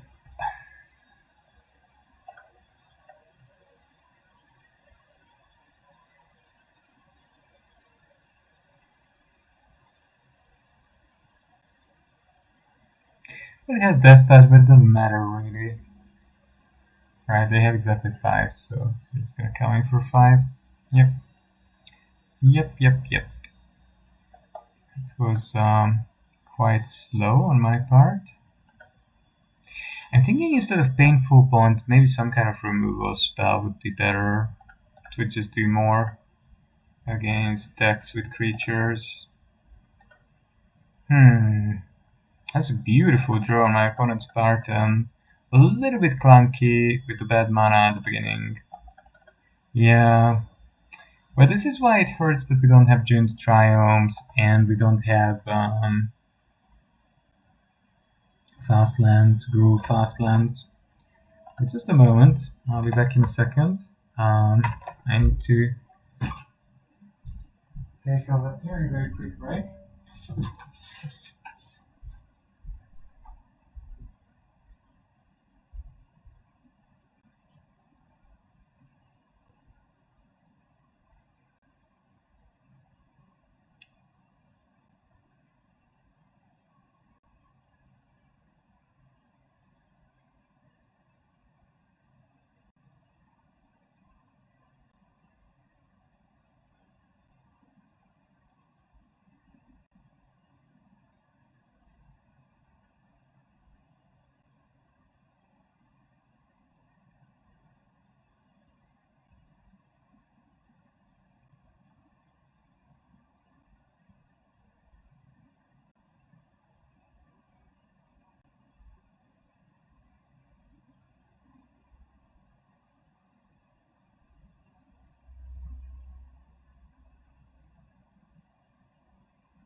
Alright folks, back at the computer. I'm gonna put on a jumper because I still have the shivers from the third jab, my booster shot. Took today off, no bookings, no teaching, no urgent things to do. I got most of the housework and everything else that was important to sort out done. So I'm thinking this Jun deck seems to be fun, but Kikijiki is not really doing anything here. We don't have a whole lot of synergy with it. And there was something, Path of Peril, right, one about 2 or less. So this could be decentish against creature decks.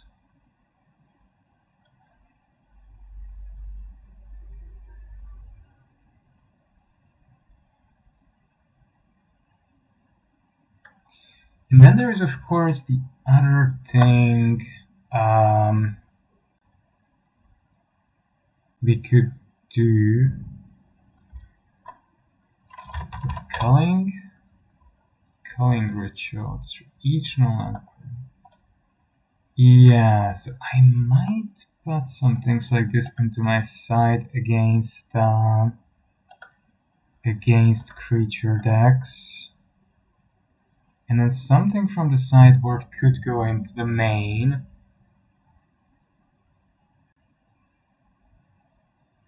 Actually, maybe a Bloodchief Thirst, right? And maybe don't need a second Questing Beast or 3 Croxes.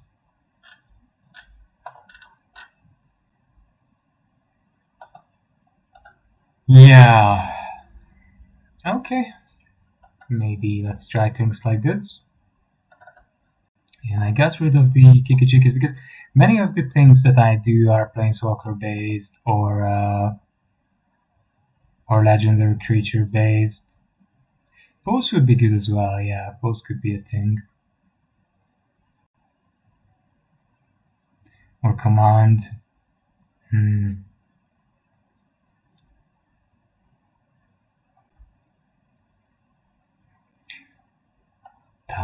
Tough. Well, anyway, let's try Glorybringer there. It just doesn't really seem very strong so far, to be honest, this deck. It seems very mediocre. It can win some games, but it's going to, I think, lose a fair amount of games as well.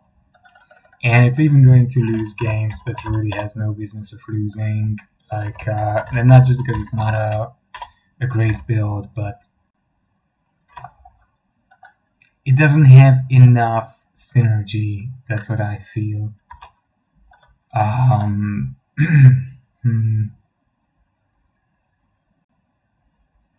Okay, we have some options.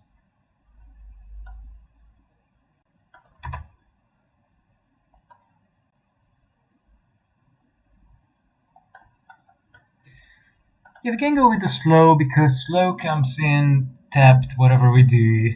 If we do a land, then Blade can come in untapped.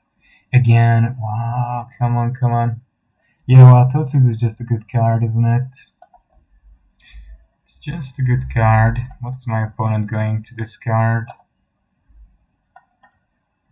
Sorin. Interesting choice. Okay.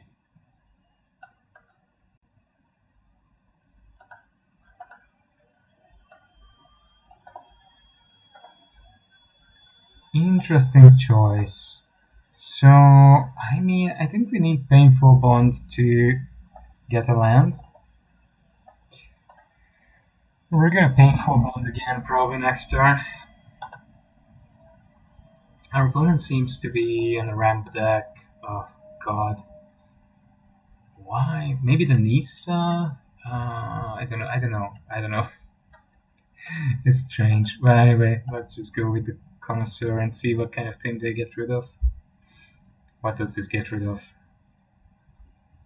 Blood on the Snow. Mono black blood on the snow. Wow.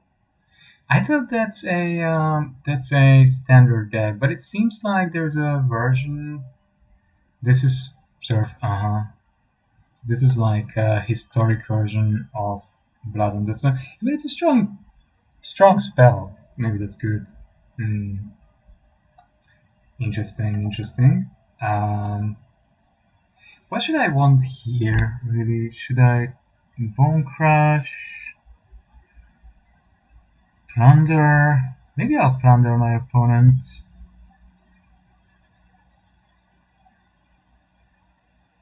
Another land. Wow, that's not nice, but it is what it is. Have to start hitting them. And Dread Presence, not super useful in my deck. I have a couple of swamps, but not too many. They want to draw a land.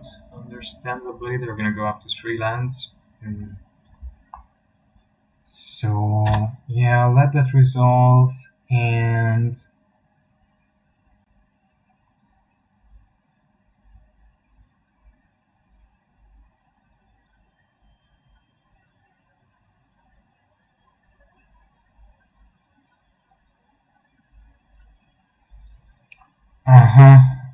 yeah, we're going to end the turn, hand it over to the opponent, and then what would I be comfy getting rid of? I think Dread Presence can go. I don't really need it. I just don't really need it, right? Yeah. 3 Solemns. Wow. I don't know whether that's good or bad for my opponent, though. I mean, on the one hand, it's nice, right? Because they're ramping like crazy, but I'm sure they would want to draw some non-Solemn cards as well. Difficult. The problem is if they're playing Eugene, then they're Eugene. They're comfortably in Eugene territory. So I don't really want to give them more cards.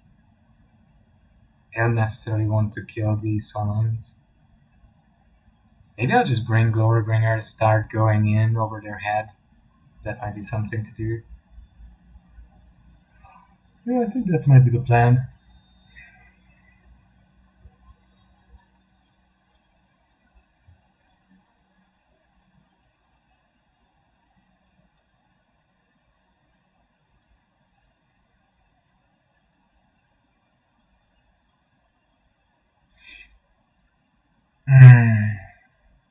My opponent got stuck here on the trigger. Sad. Maybe the server connection is bad. Sometimes that happens. Oh well. Not much you can do.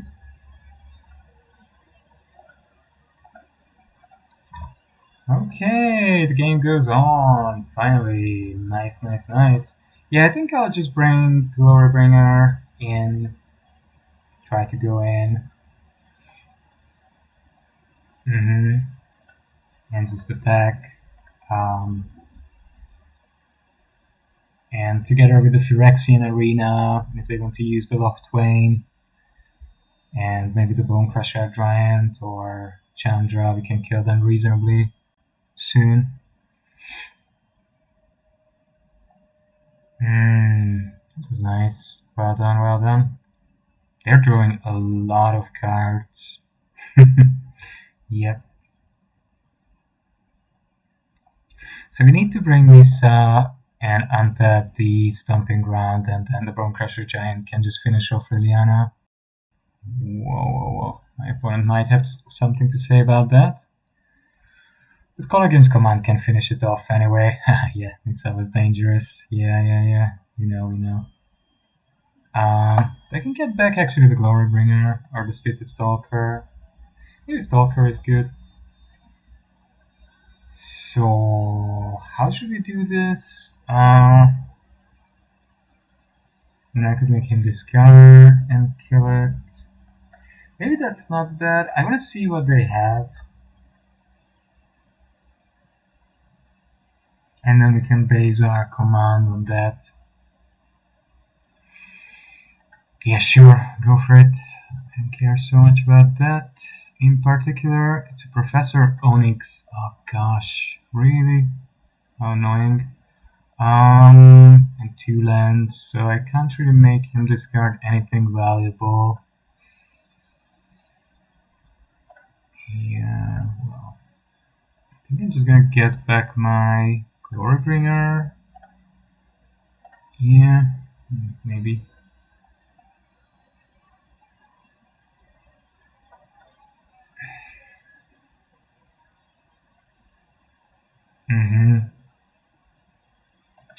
If they get a Blood on the Snow, they're going to... It's a lot of value, get a lot of value off it. Yeah, Juka Bog, nice, nice, nice. Toadseeds again. Third Toadseeds, pretty nice, yeah. Chandra is gone, let's see. Oh. I don't want these 2 cards to be around. How do we do that?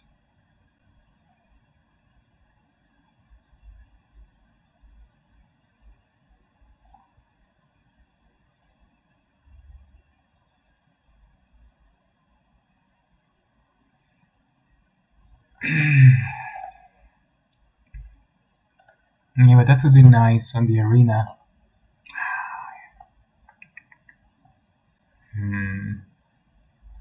Yeah, I can't let my opponent get this quality of selection either. That's right. Too good. Their card selection is a little bit too good this way.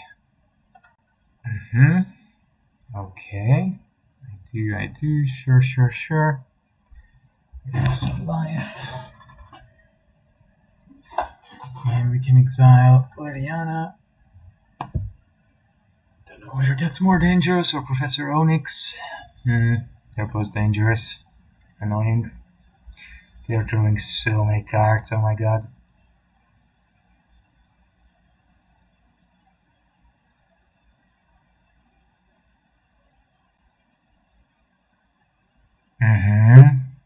They're gonna discard that swamp I've seen already, obviously. So not much I get out of that. They're drawing another card, oh my god, wow. Their opponent is drew more than half of their deck. What do they get? I mean, it's impossible that they don't have any other decent... this is gonna be the Blood on the Snow. No, Cling to Dust again. What the heck? Very strange, isn't it? Very, very strange. Yeah. Just bring Clothis and try to pin down our opponent. They're gonna get Ugin and exile my Clothis. If they get an Ugin on the board, then we are very, very, very far behind, sadly.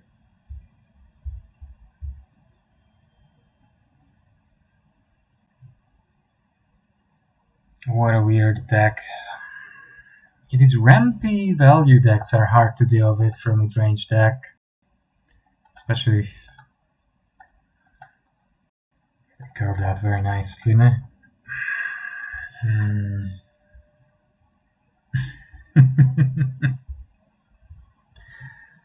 Okay, don't think too much. You have 12 mana. I don't know, 12 mana. They can play anything they have.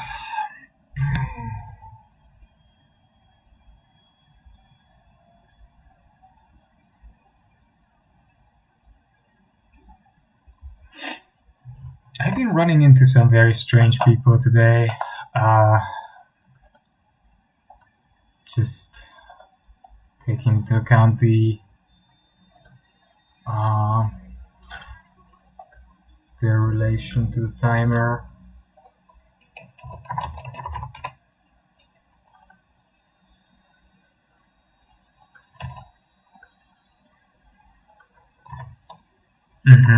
Sure, sure, sure.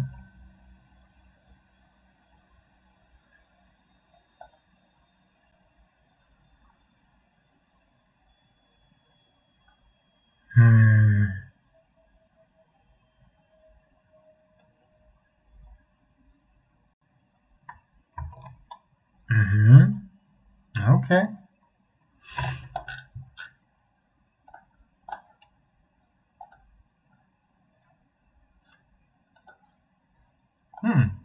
Nice. I mean, I guess I'm happy to get rid of the planeswalkers so they can't return them. Sadly, my opponent still has priorities, so, you know, they're going to be able to make this very, very painfully slow. And suddenly I get lands galore. Wow, okay. Oh, meanwhile, I get a booking. I'm going to teach a class on Schopenhauer in 1-2 weeks' time.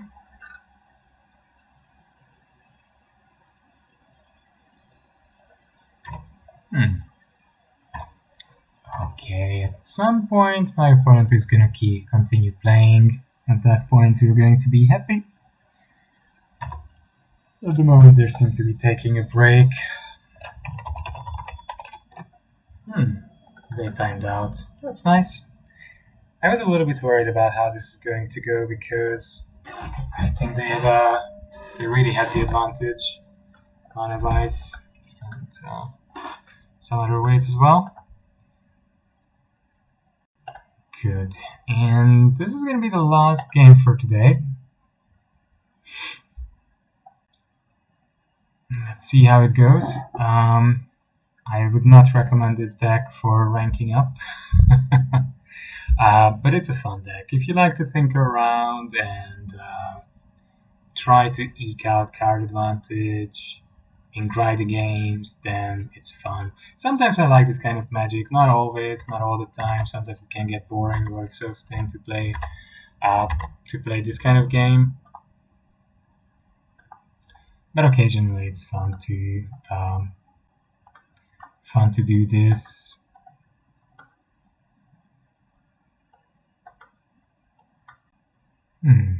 How bad?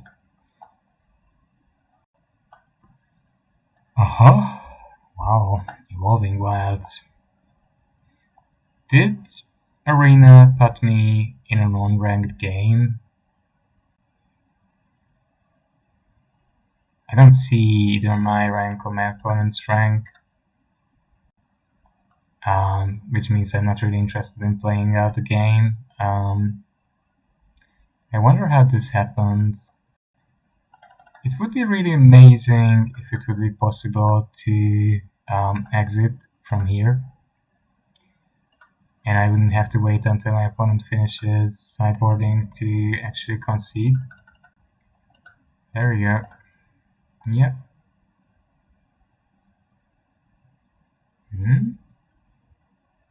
Concede didn't work. Okay. I didn't see my opponent's rank. It might just have been a bug. It has happened before. No. Somehow Magic believed that my last played game was unranked, but I don't play usually unranked games, so I don't know why I would have played that. Strange. Well,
Something is not great about the client at the moment.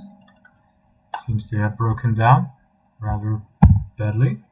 So we will quickly restart. Give it a moment to gather its width, and then have a look at what to do with it.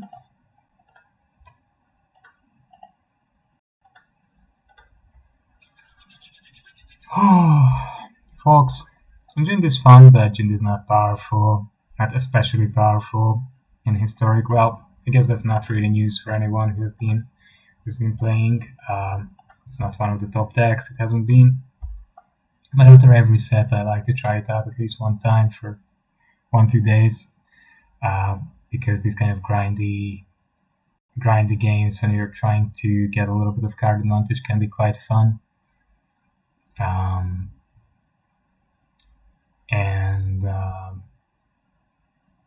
Somehow it just feels nice to win with the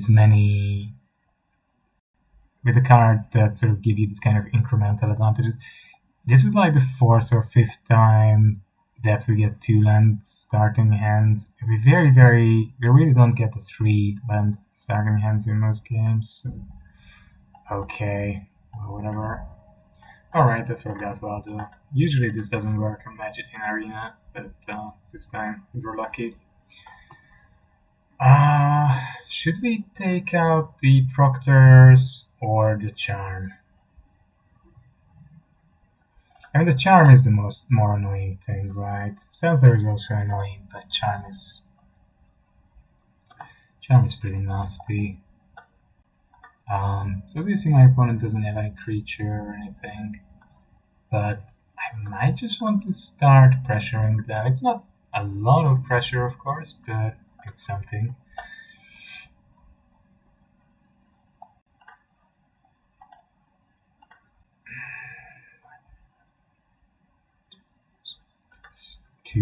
Right, so we took away one of their strict proctors.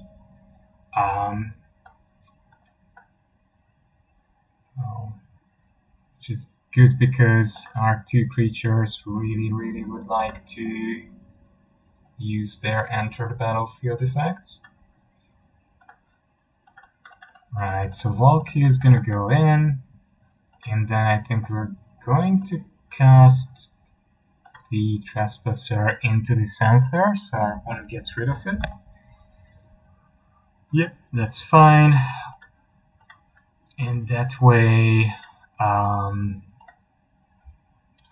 we're gonna shift enter, so our opponent gets real priority. They're curving out, not so far, not amazingly, but they haven't found Lotus Fields, so it seems, which is good. Too bad. Would have been nice if they don't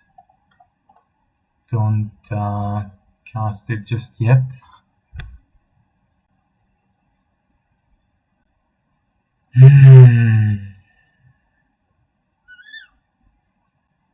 What should we do here? Should we just have a mirror? But that's not great in a sense, right? Because even if we manage to remove this, the copy is still going to be sitting there. Yeah, we just have to pass. Not much I can do. Strict Proctor blows us out, sadly. And good old Death, as always. He's on time. Just on time. So now we really need Glorybringer or Nissa. But even if we get... just gonna cast Glorybringer, and we're gonna go to combat. We're gonna exert, attack this. Maybe we can kill Death, kill the Proctor. In the next turn we can hopefully bring Nissa, and at that point we should have a pretty decent advantage, to be honest. My opponent is out of cards. We still have the Connoisseur in case they somehow draw cards. We can wear their hand down a bit.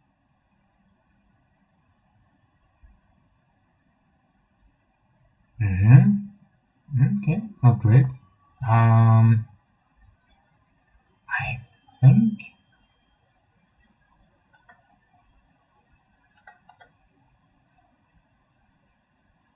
Okay, that's fine with me. We're gonna kill that. No, we're not. That was a bit wasn't careful enough, but we can get rid of their higher value card. Okay, that was good.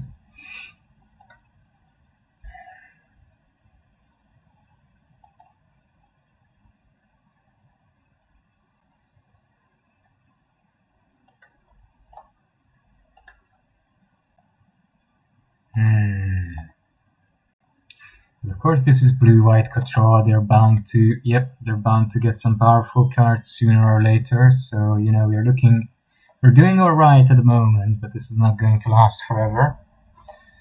That's for sure. Yeah.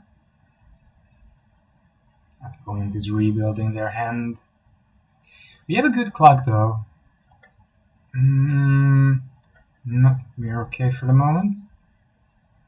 And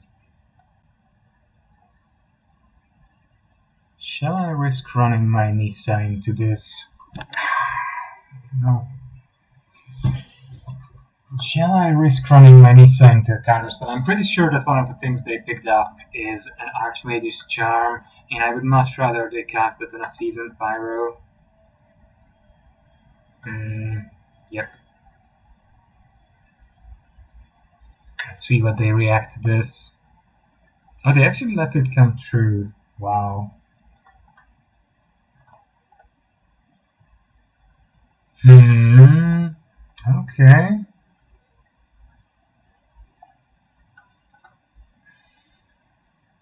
I'm gonna go in for 7. Ganjo is gonna kill Glorybringer. Sure. We're gonna discard Blooming Marsh. And I don't know, should we Kozilek here? Maybe. Ooh, that's good. That was nice. And cast this. Okay.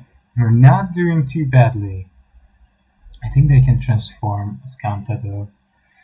One of the Lotus Fields is out, and they can cast another Deluge. But Nissa is gonna come, and from that point on, our clock is pretty good. Our clock is gonna be pretty solid. Yeah, we're gonna look for a counter spell against Nissa, obviously, and they do find it, naturally. Why wouldn't they? So we're just gonna go in, and I've only gained a lot of life, that's my impression somehow. 3 lives. Did they gain life any other way? No, only 3, I see. Disheartening. Disheartening and somewhat annoying as well. Well, let's see what we can do. Let's keep attacking. Going to fish for another counter spell here against Sorin. And they find another Absorb, of course, naturally. Yeah, this is good luck. Some people have it occasionally. Not me, but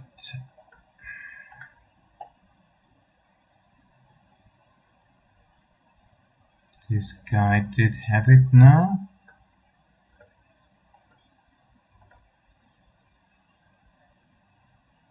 The ward on this one is 3. Okay.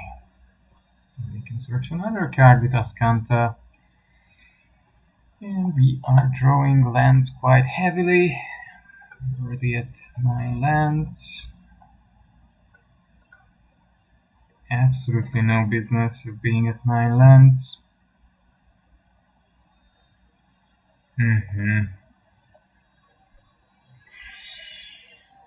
Oh, this is very, very poor. This is a very, very poor draw.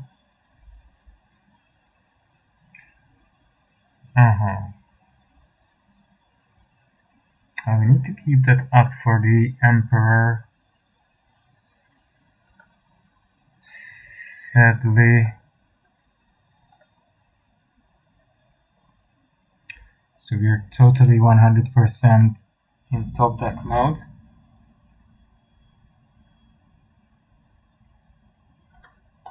The two absorbs were pretty brutal.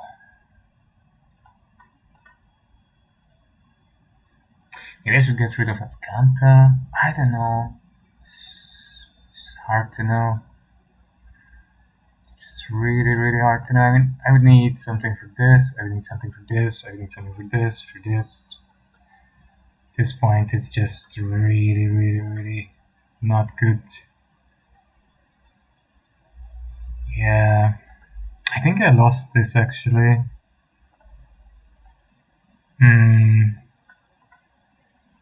I think I lost this. I think they're going to grind me out. Yep. They're definitely going to grind me out.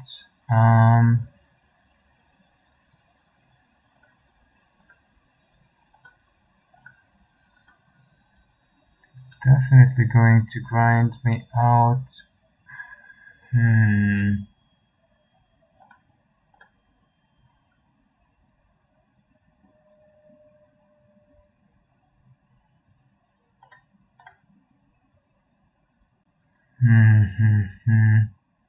Not great.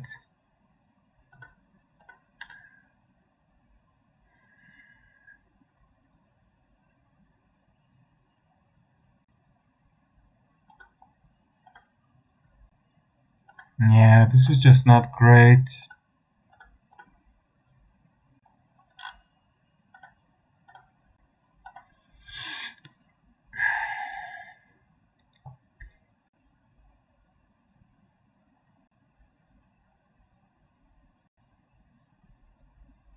I'm just really afraid that my opponent is gonna have a very nice draw again and then eradicate us.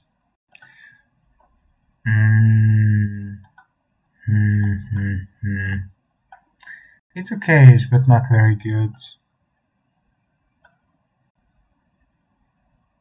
It's okay-ish.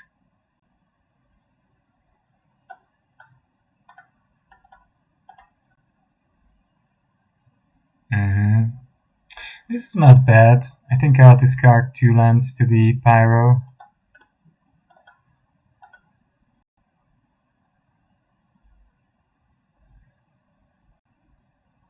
Yeah.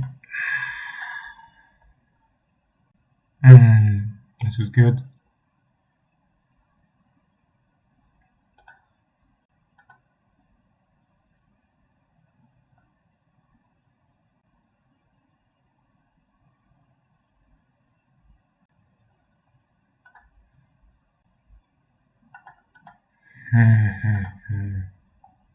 What do we want here, really? Connoisseur, maybe? Connoisseur could be good. I could imagine Connoisseur doing a decent job. They might absorb it, though. But it's better if they absorb the Connoisseur than if they absorb the Clothes. That's true. And I can always get it back with Call Against Command. Yeah, that's true, that's true. I think I'm going to walkie-talkie, just to see what they have in their hand. I would really be happy with the information on that. Thank you. Wow, that's nice. 2 charms and 3 thefts.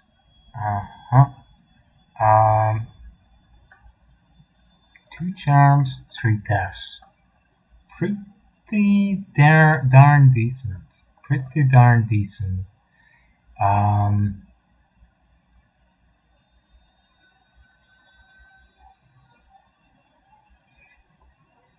I wonder what they discard. I would love to get a Teferi. I would love to get a Teferi. I'm just really thinking hard about this. Oh, they're going to counter it. Really? I know, draw two. And this way they can just discard something they are not really fond of. That makes sense. I think in their place I would discard the Fateful Absence or one of the Thefts. Yeah, that seems to make sense. Oh, they discard 2 cards. I'm quite happy about that. I think that's pretty good. And next turn, I guess I'm gonna make them discard 1 more and get back the City Connoisseur. And then Canyon slow them. Canyon slow.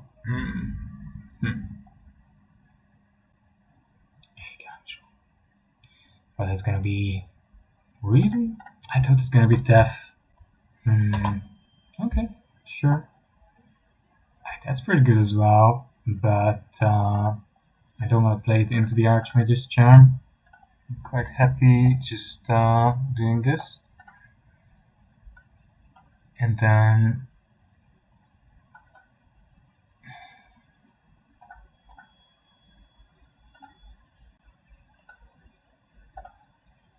Before they draw anything? Yes, that's fine. Let's see what they do about this. Are they okay with it? Are they gonna go Archmage's Charm and counter it? They're going to counter it. Interesting. I don't really mind, to be honest. Yeah. Getting rid of the Archmage's Charms is just good. So they must have another land, right? But anyway, at least this turn Tef is not coming. But if they have a Wrath, it's still not good to play the Glorybringer into it. Tough, tough. Okay, so they don't have a Wrath. I might just try this then.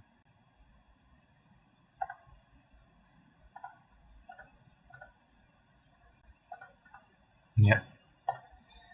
Let's see. 8 damage in, and we're gonna have the Hive, so doing sort of okay here. And from here, Crosses can finish it if they don't counter it.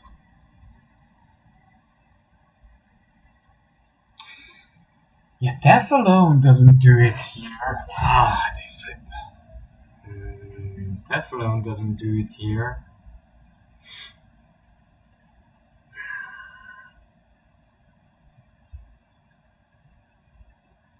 What did they draw?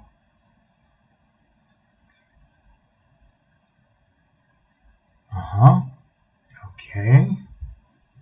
You're going to have a lot of mana because they untapped the Lotus Field and the Skanta. But I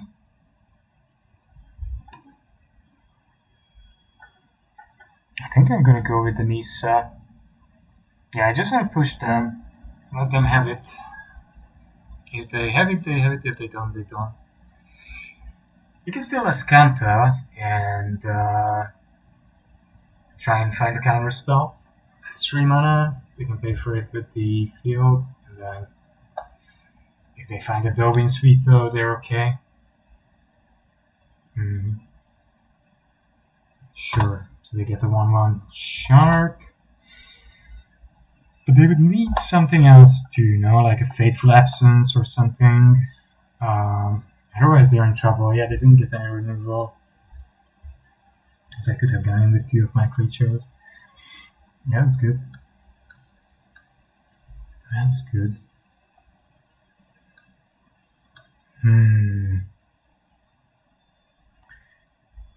Yeah, I think I'm just gonna stick with this for the moment.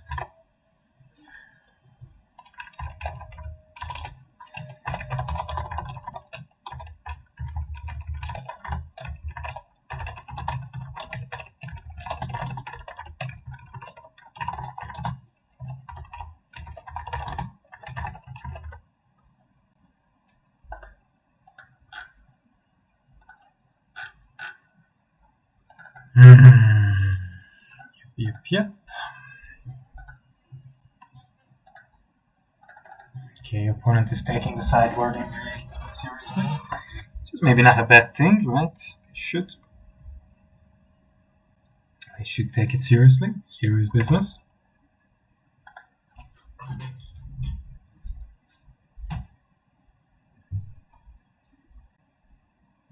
Sideboarding is not a joke.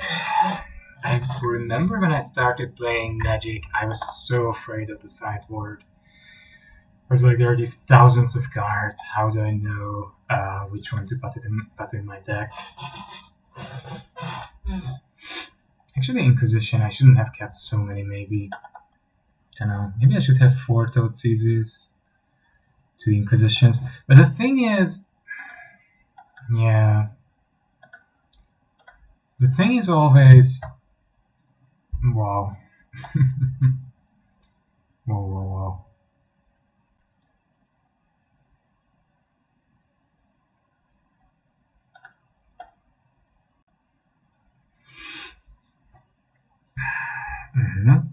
Okay.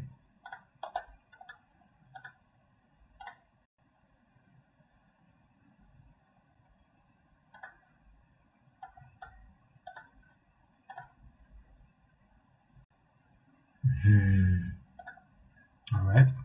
Let's pick my opponent's hand apart a bit. And let's see what they can do. It would be nicer to be able to play my threats next turn.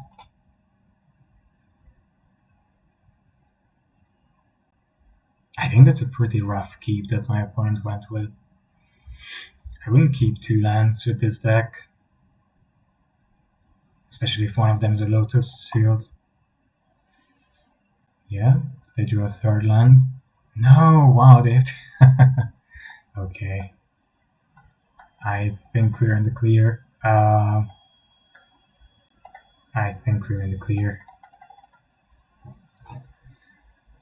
Yeah, Questing Beast can do it.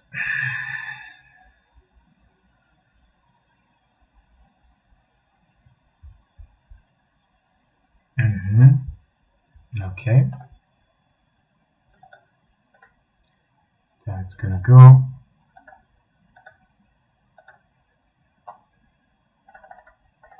Four damage again. My opponent had a bad hand. Alright, we can play a death. Are you gonna draw a card off it or tuck my... Yeah. Tucking makes sense here. Yep. Tucking makes really good sense. But we have another Questing Beast, so we can just...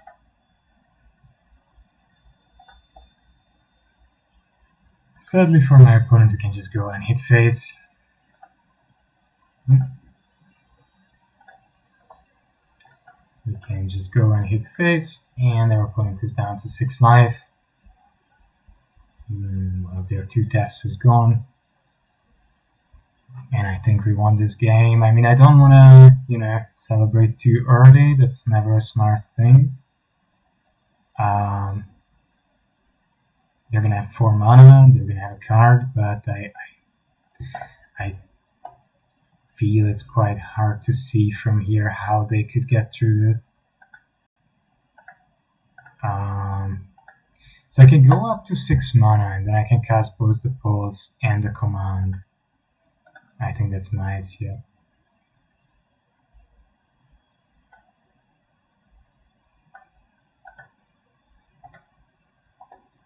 We're gonna get rid of the fairy.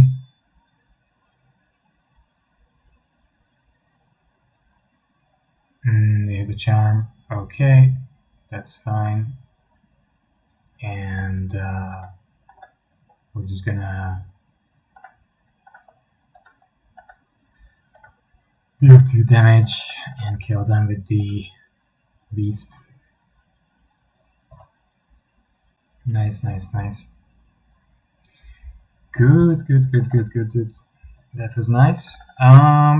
So I'm quite surprised that we managed to get through the control deck. I thought that this was going to be a really bad matchup. I mean, to be honest, in this game, I think my opponent just simply They just kept a very, very bad hand. So that's probably the explanation of why we got through.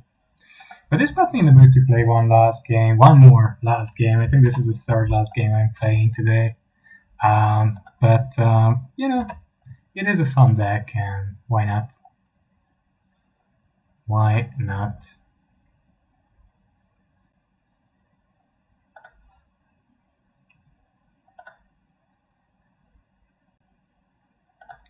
It's been pretty good fun with this gym deck so far. At the beginning we started with Kikijiki, but I took it out there.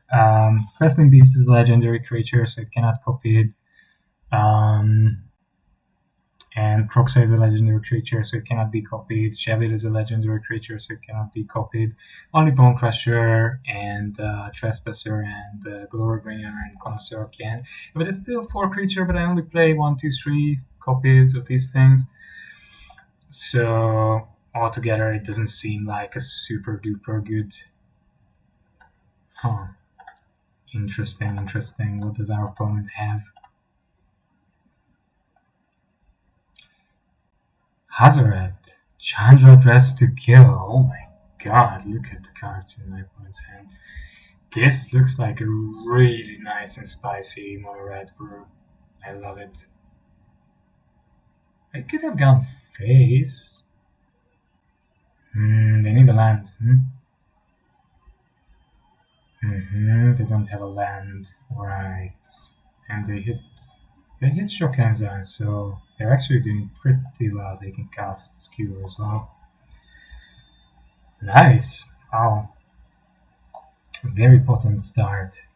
Very, very potent start from our opponent. We have to remove the DRC. Otherwise, we're gonna get into trouble eventually.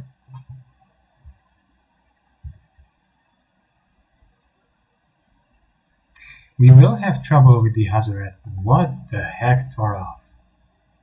Oh, come on. So, into your library. Wow. Yeah, I mean, I guess I'll just have to kill Toralf before the attack phase, preferably. Otherwise, I'm gonna be in trouble now. Should I kill this Chandra? Either way, it's pretty tough. They can get a land. I don't mind so much if they get a land. Yeah, sure. But I don't want 8 lightning bolts in their deck and the Chandra opening lightning bolts every second turn. Play with fire, they get this cry. I'm very, very close to dying here. I'm getting very close to dying, so we're gonna get rid of the Azorius. That's a good thing because it would be active next turn and could it would get me dangerously close to dying, and that's 3/3. That touch is good anyway, so opponent has to use their removal on it. But we're not in a good position still. Okay, that's a land. Nice. Wow, they didn't do well. So what should we do here? Should I just go with the Glorybringer? I think I have to go with the Glorybringer because otherwise I'm gonna be dead very, very soon, right? Yeah. I mean, also if they have another land, then the Bugbear can almost kill me. Oh, wow. Tough. Mono red, ne? If I Durdo, I die. Yeah, mono red is always good. It can do some fun stuff. Come in for 4, and probably next turn I'm dead. Yeah.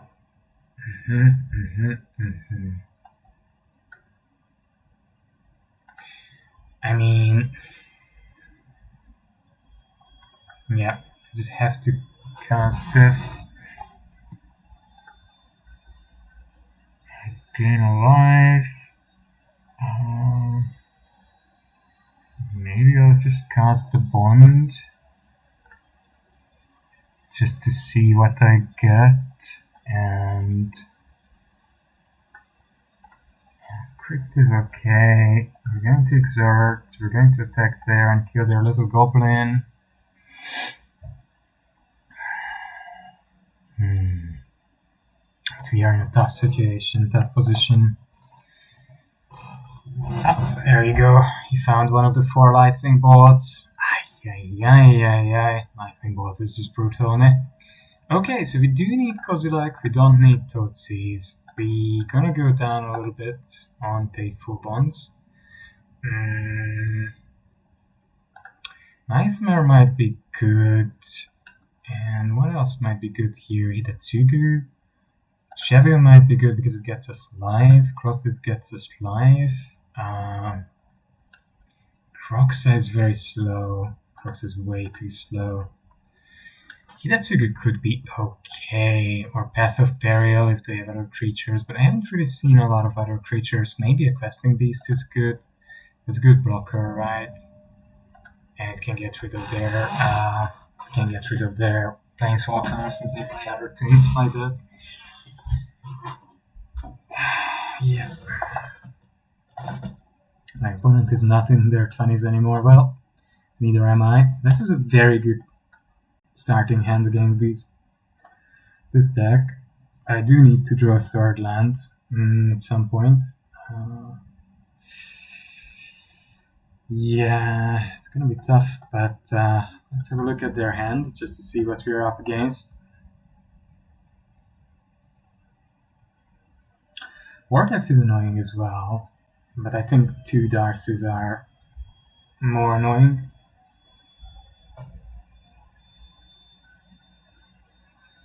So I can Cheville, and next turn I can Rampage. Even if they remove the Cheville, I have another backup, that's pretty good.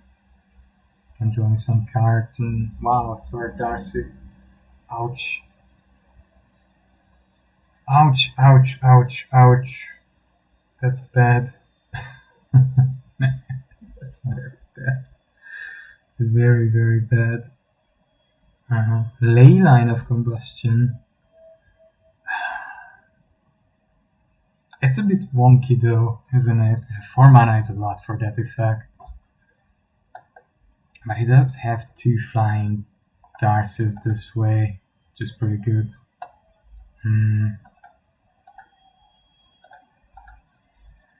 Well, one has to sack a creature.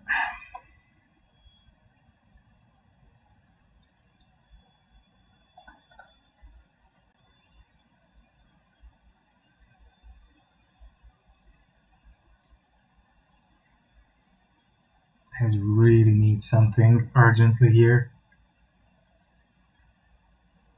I'd have to go out to up to 4 Fatal Push. Right. Not much.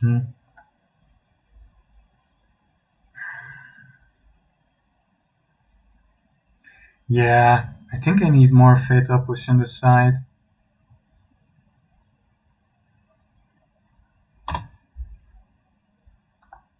I think they're going to remove Chevy with the Mage. I'm already down to 10. It's insane. Sure.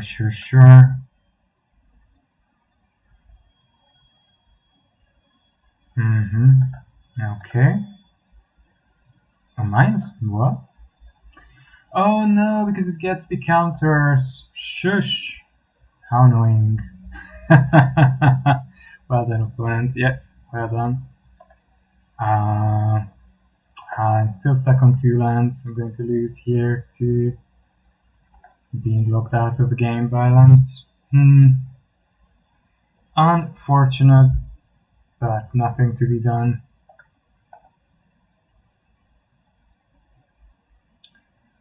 We had the double Chevy, but we have no lands and no removal, so you know that's life.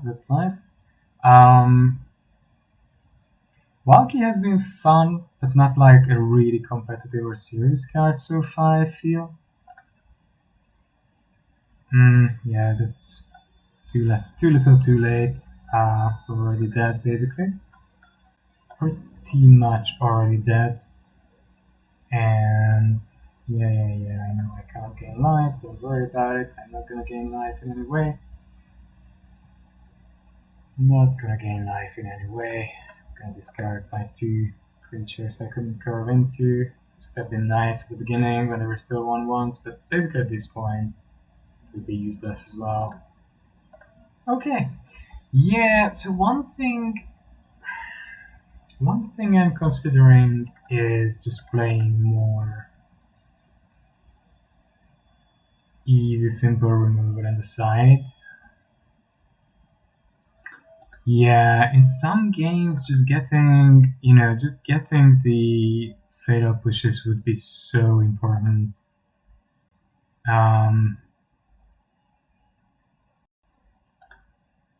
Actually, 4 bond is a bit much as well.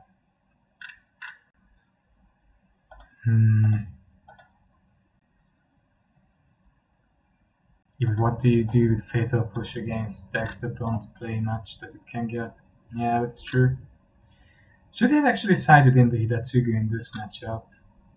It was a bit of yeah, I think I messed up there a little bit.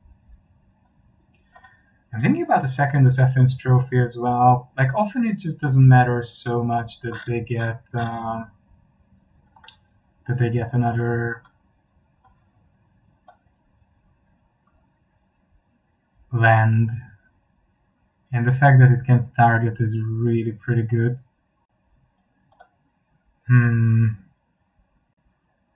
It can target anything. That's also pretty good. Yep.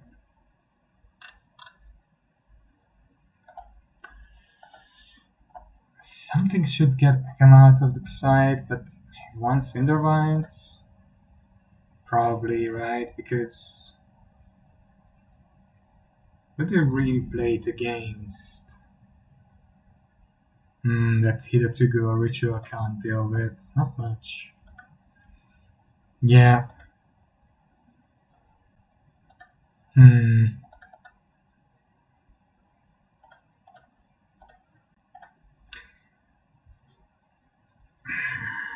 Tricky. It would be nice to make June work, but I never quite managed to make it work. I think the triome coming out, the June triome coming out in New Capenna can help. I could play 3 copies probably over maybe some of the slow lands, and I wouldn't want to play 4 necessarily because it is also land that comes in tapped. So 4/4/4 shock lands, 3 triomes, and then a couple of fast lands and slow lands are okay. The other thing that would be really nice would be to have the Gruul fast land and the Rakdos fast land. That we still don't have those in Historic is very strange for me. I mean, the power level of the format is now very well at that place where that would make sense, I think. This is going to be mono blue tempo. Oh, this is some weird jank. Oh my god. What the heck? Well, we definitely don't want Tanashi to do anything here. Definitely don't want Tanashi to come out. Yeah, and then Fibble-Tip, and then the... Emery. Oh my god. Horrible. When is gonna go off soon? Slowgurk, the Aura Slime. Now that's something I don't see every day. Sadly, this is 3 mana, so Fatal Push doesn't do anything against it. It's 3 mana, my man. 3 mana. We're going next turn.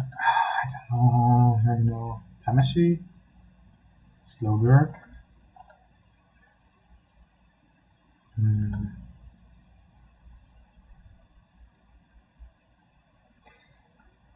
Push. Should we push something? Should we push Fibble-Tip? Fibble-Tip. Emery. Emery is a great card.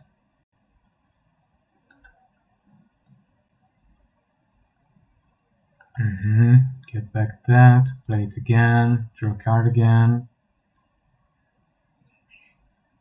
Permanent you control. I haven't controlled any permanents, but we're gonna get rid of Philotop. I don't really want it on the board. And what should we do here? Should I Pyro or... I mean, actually, I think I'm okay just exiling something. Tamashi looks very sus to me. Next turn we can play Connoisseur. Yeah, Azusa is an interesting card, right? Like, it can enable combos if you have like bolas or things like that. It's not really a ramp tool, it's more like if you're going through your deck, it helps you not to get stuck on lands.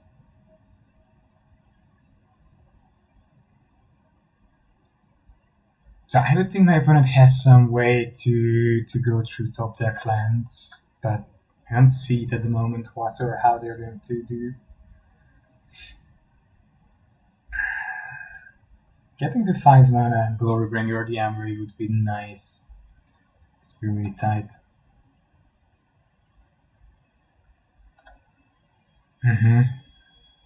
Sure.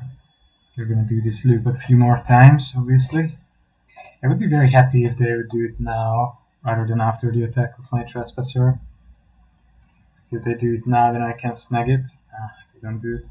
But anyway, I'm going to Connoisseur just to make sure that something interesting is in their graveyard. Miss Logok is quite nice too, don't get me wrong. What are they going to discard? Azusa.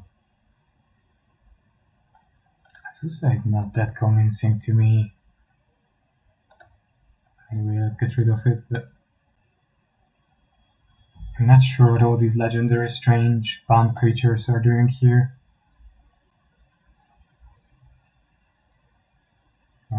Right. We traded.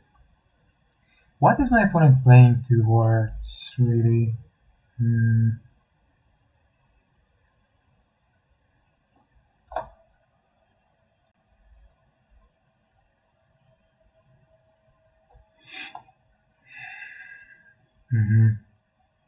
Say 5 mana. Reality chip. Oh, that's annoying.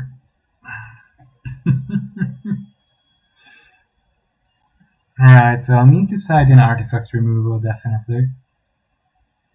We're gonna get rid of the Emery at least, finally. That's something.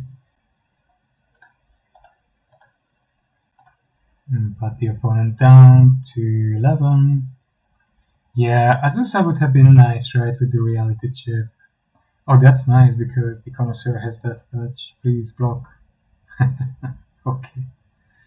Opponent realized it.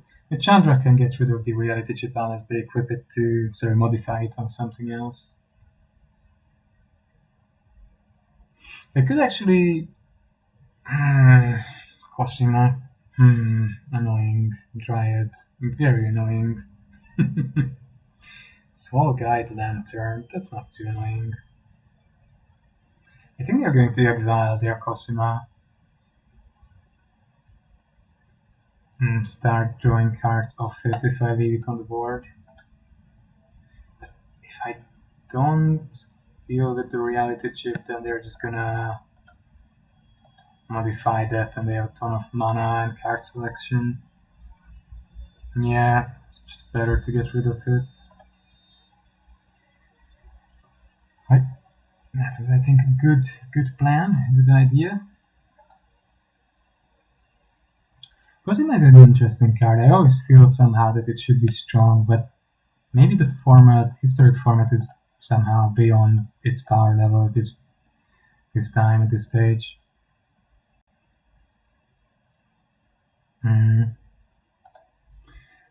Right. Inquisition. It's interesting. I don't know. If they play out their hand, then I'm not keeping the Inquisition, but if they...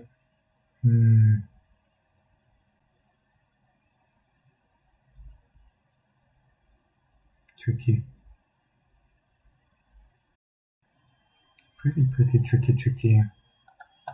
So what does this one do? Whenever a land card is put into your graveyard from anywhere, put a +1/+1 counter on Slogurk, the Overslime. Removes 3 +1/+1 counters from Slogurk, return it to its owner's hand. When Slogurk leaves the battlefield, return up to 3 target land cards from your graveyard to your hand. What a weirdo card. They have one card left, but I'm pretty sure it's not something low curve, right? Because... well, that's what can get them card advantage, right? So we're gonna deal with that.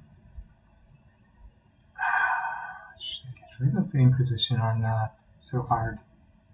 I think I do. I think if it would be something low curve, they would have played it. They have 4 mana. And they might have a land, yeah. Yeah, they might just be sitting on a land, probably.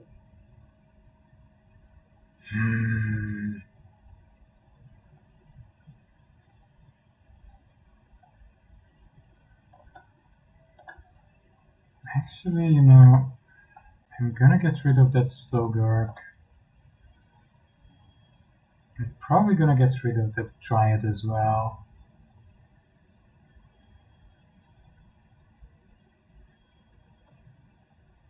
Do they have lands in the grave? Wow, I just I just buffed them a lot. Wow. That maybe wasn't smart.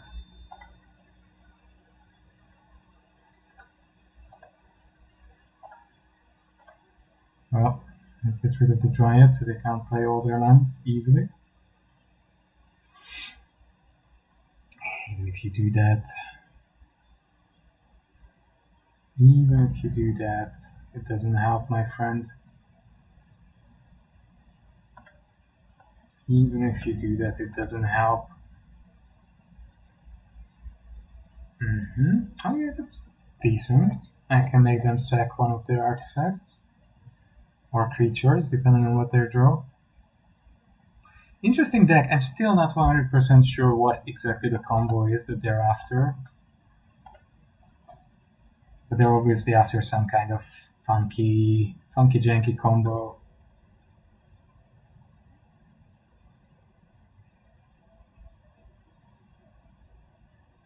Funky janky swanky combo. Okay.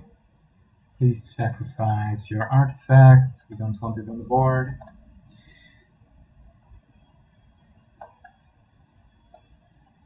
Okay. Oh. Interesting. Are they going to kill my Connoisseur? Maybe. It's not an amazing trade for them, but you know, they can have that trade if they want to. They go after the Pyro. That makes sense.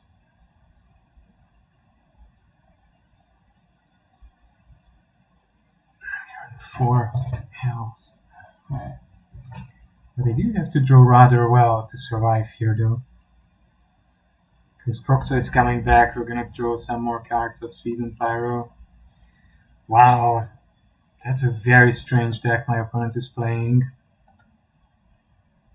That's some strange deck.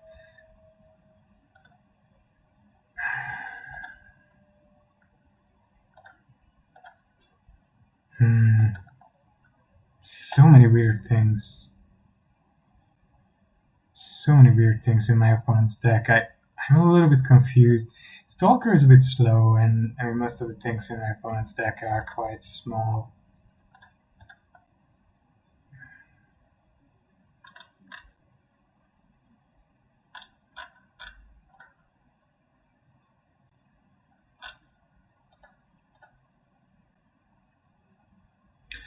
I don't know, I'm really rather confused here.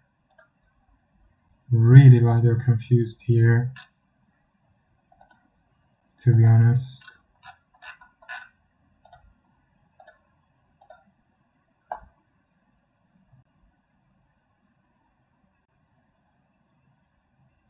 It is one of the strangest games I've played today.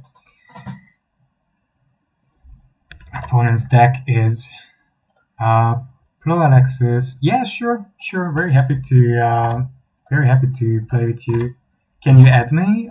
Maybe you can find me as a friend or send me a direct challenge. I would be very happy to play with someone who's been viewing the stream. I wonder what kind of deck you're playing.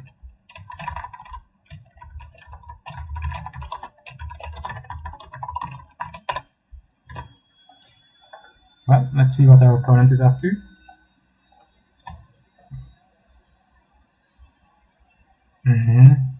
They have some very cheeky things again. I think I'm a little bit afraid usually of Dryad and Linvala.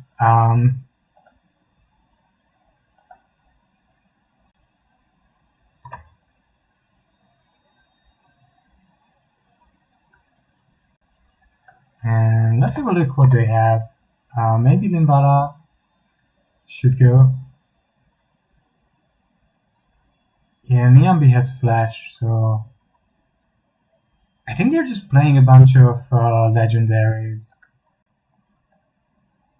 They're just playing a bunch of legendaries here. Strange deck.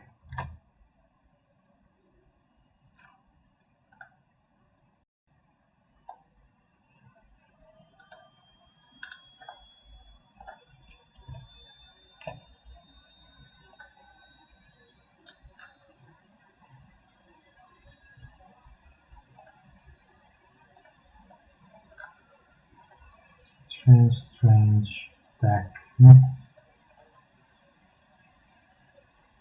Niambi. Well, Niambi is not super threatening. I'm not that worried. I think I would rather get rid of some of the lands. Getting rid of Lock Twain doesn't feel good, but I do need some action. I'm gonna draw other lands, I'm pretty sure. So, yeah. Pitching non-lands is of course nicer, but hey. Such a strong card. It draws you 2 cards, and for your 2 pitched cards, it's basically gets 2 other cards on the board. Tough, no? Maybe the Pyros and Arcanist is good. There could be a funny red deck there. Tamashi is not... Yeah, Tamashi is not an artifact, so we can't Cinder Vines it. That would be fun though. So nice, so it's getting back a land to hand, and then he gets back an artifact, and I'm not sure what this was about. So, destroy target permanent with 2 or less. Well, let's see what our opponent does. If he blocks with Tamashi, then we're good. Let's pretend that we thought that it's a 2-2. We just attacked into it, unlucky. They're going to do a Ganjo on it. Wow, my opponent really is going for sure. They're like, nope, I don't trust this guy. He is up to no good. Okay, well, fair enough. So I think then what we're gonna do is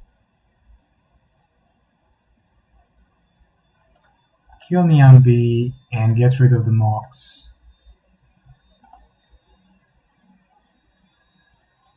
And just get my opponent to sack their Tamashi.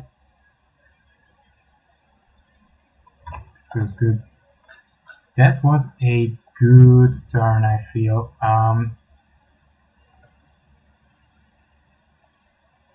That felt pretty dang good.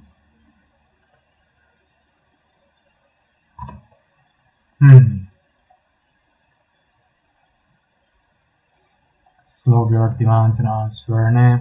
I mean, I can answer Slowgurk later on my turn, and we're just gonna bring Cindervines because my opponent has a bunch of artifacts in their deck, so they might just get they might just suffer some damage from playing those cards. Yep, we're gonna get rid of Slowgurk. She's gonna get them back a Ganjo again, which is unfortunate, but not much I can do about it. Good old Slogurk.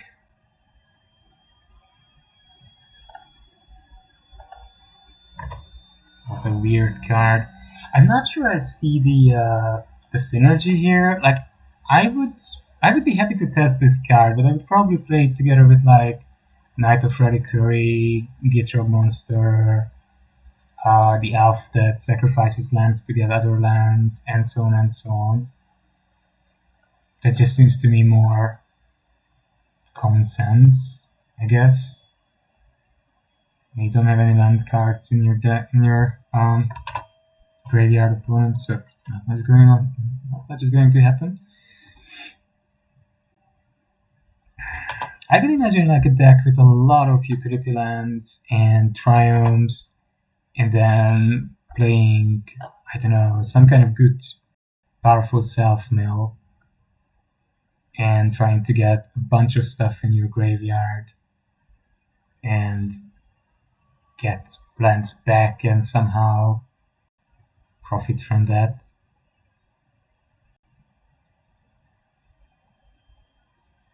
Yeah, Slogurk is good for that kind of combo deck.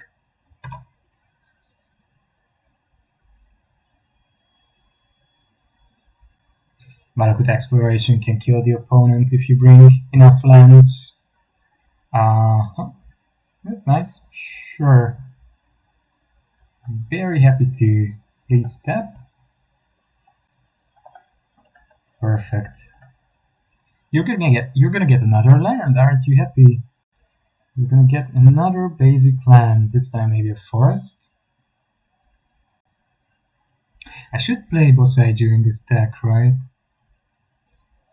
Pretty sure I should.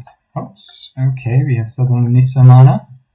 That's pretty good. I wonder if my opponent has anything to sort of push back against Nissa. So far their plays just haven't really been strong, and they haven't played that many optimal cards, so I'm a little bit like, I really don't know what exactly they're playing or trying to achieve.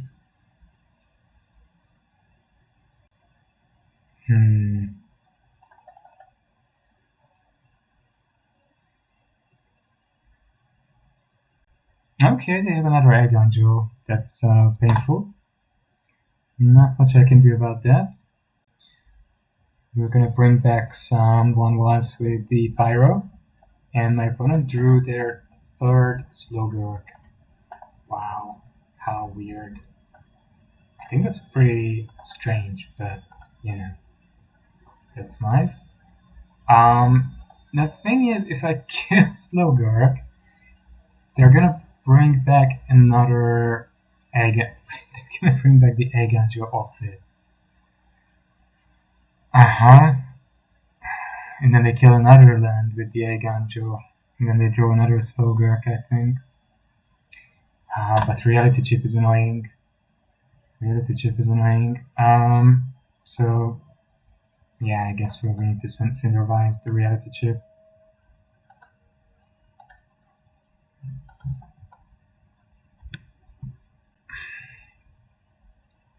Yeah. Cindervise is a good card. Sure, we're going to let one of our little guys die.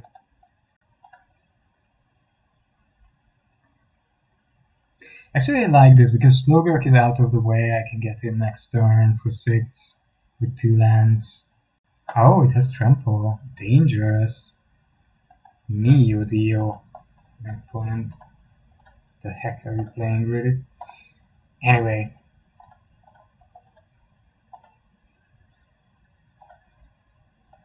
How many lands did I draw? 2, 3, 7, 9. And this is my opponent's third egg angel and third Slogurk. How very, very strange. Good grief. I'm so puzzled. So they have 2 egg angel in the graveyard they can get back. Really? Good grief, man. Tough. And he gets another Tamashi, so he can start bouncing lands. And then once he bounces a land, he can get back a legendary thing, right? He can get back an artifact or an enchantment. So he can get back Triad, he can get back Reality Chip or something like that. Some non-lands would be really appreciated. Yeah. We have Planeswalkers in the deck, have some powerful creatures, have some card draw spells. Any of that is okay. We drew land 3 times in a row, so maybe we don't need more lands. My opponent is very puzzled. They're like, should they attack with the Slogurk or not? I guess I would attack. I don't know. Get back 2 Eiganjos and they can kill 2 more lands. That's pretty good. That's pretty good.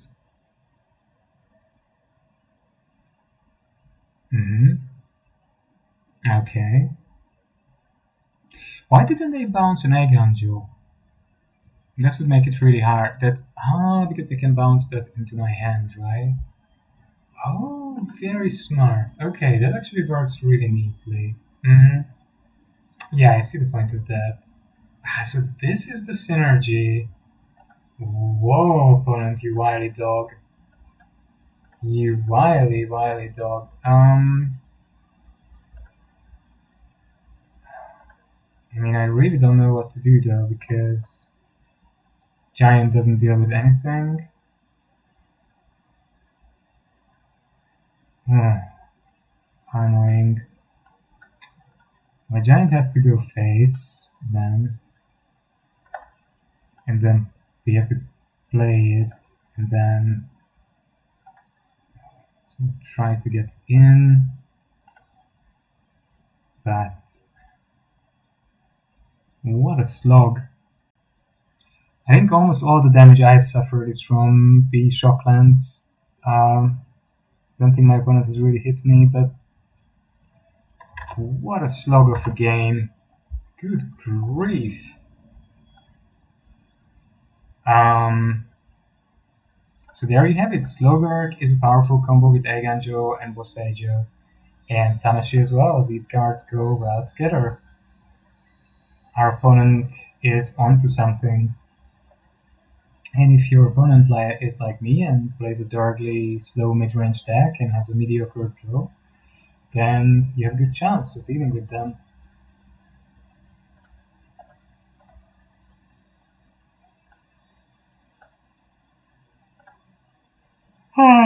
People. Fantastic stuff. Fantastic stuff. Oh, that can destroy a land as well. Look at that. Yeah, I would love to get a land.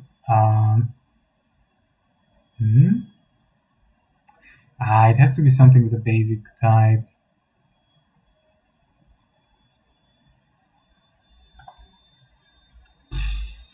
Really doesn't matter. Sure. Whatever. Nissa is gonna die. Wow. Man, this is the strangest beating I've had in a very long time. Has anyone else played against this Slogurk Tamashi deck?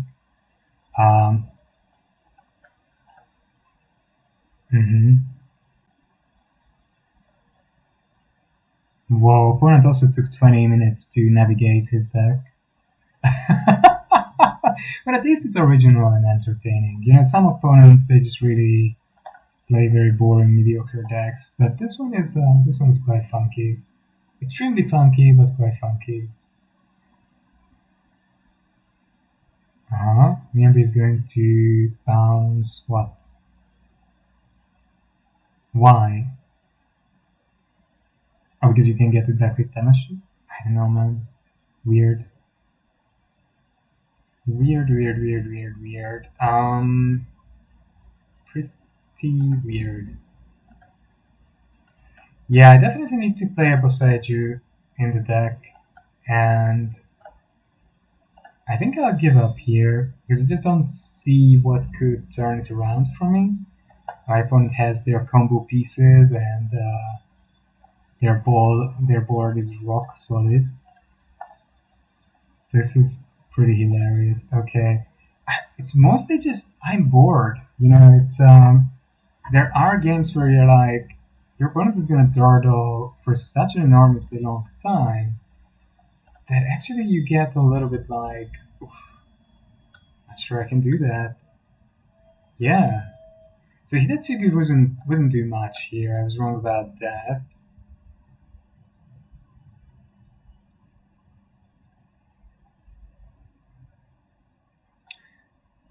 Cutting Ritual wouldn't do too much either. And I don't know. I want to be more aggressive.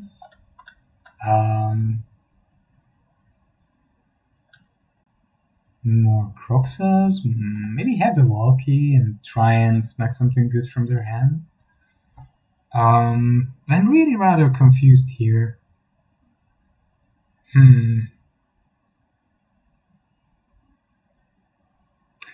It's strange, right? When you encounter this kind of very original deck or deck you haven't seen before. Maybe it's not that original. Maybe people are out there who are playing it, but I haven't seen it. And first time you play against it, it can be pretty confusing. So I mean, here Emery would be a good pick, but so would Slowberg be. And I think I just need to get rid of Emery, to be honest.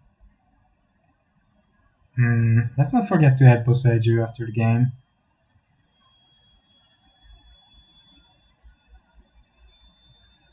Sure. Opponent doesn't want me to have a good graveyard and proxy him out. Let's do this. Let's get some cards. Wow, he's like, should I crack it now and exile nothing from his grave or not? He's thinking about it. You know? He's using his brain. He's doing a good thing. Sure. So, I mean, I think I'm just gonna pause this. I don't really want it to be around. Yeah, I have Croxa, I have Pyro. It would be better to play around with them. So this turn we can Croxa, Hive, and then Connoisseur. So we'll get rid of 2 cards in their hand. What are they going to do? Try it. Heck.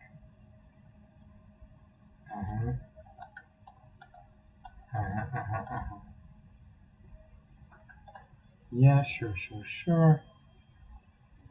Get something out of their hand. Susa is going. I'm very low on health again, right? I damaged myself for 7. Brutal. Toad sees the 2 Shocklands, and due to Painful Bond, Maelstrom Pulse.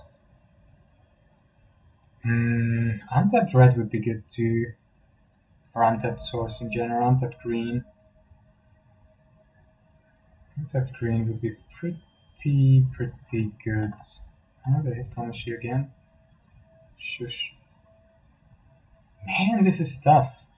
I really need something to bring this back.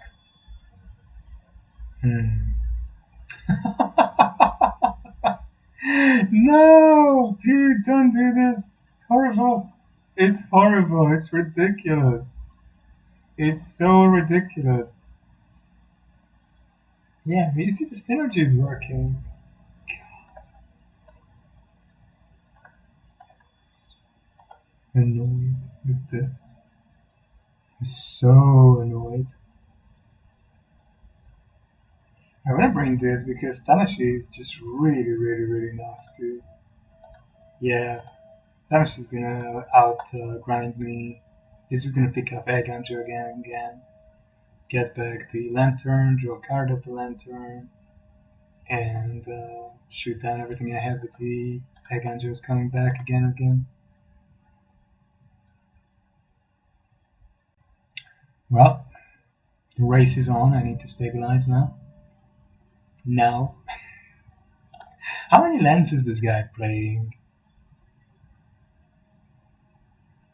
Does anyone know of a deck list or what this is, what I'm really dealing with here? Ah, it's insane. It's insane. It's super janky. And I just don't think this is actually good, but you see, I'm about to lose to it, so... Oh, there's a reality chip again. Insane, man. This is just insane. Right.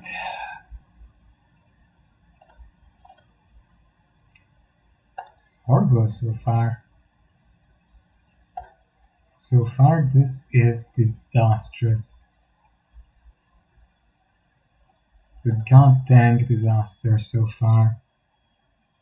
Opponent's gonna have Odavara and a pump spell that's really nobody else plays and has played in the I don't know how many years of Magic. It's gonna finish me off. Their deck, I mean, okay. They've been playing for more than 20 minutes. How did they pick up or create this deck, I wonder? Portable Hole. Of course, naturally. But that's non-land. That's non-land, my friend. You bet I'll get rid of Slogurk if I can. Oh, God, of course. Come on. They can't be this lucky with their reality chip. Really?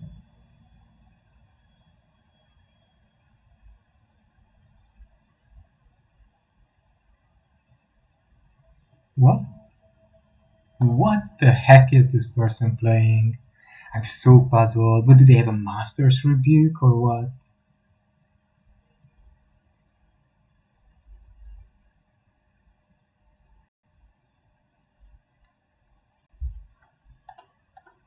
I'm so puzzled. They're puzzled as well because they're not playing properly. They're taking ages to take a step. It's very annoying. Gonna sort of figure this out with 2 cards in your hand a bit faster. Another Eiganjo! How? How? What on earth was this game, people? What on earth was this game in ranked? Goodness gracious. Okay. I mean, this was just one of my worst draws. Probably one of opponent's best draws.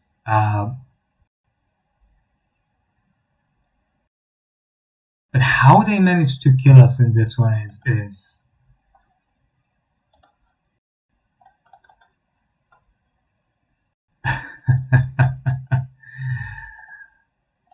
a bit steep. I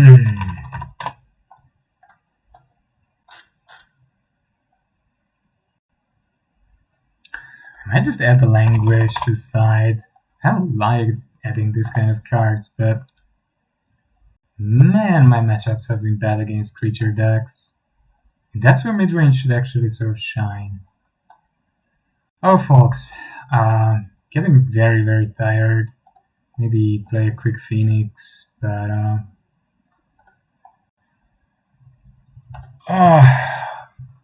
wow.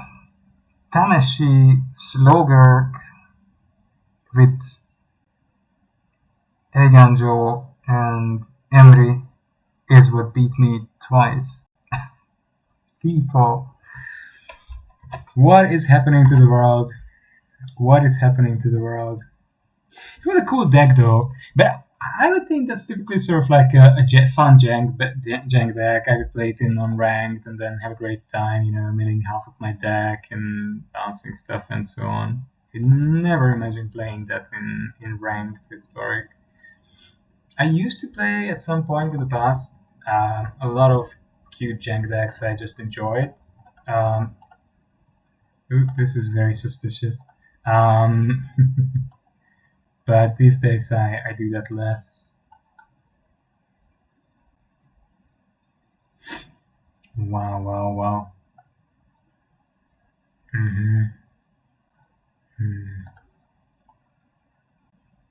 Yeah, that's annoying. That is surely pretty annoying. So we have instant, sorcery, creature, land. Nice.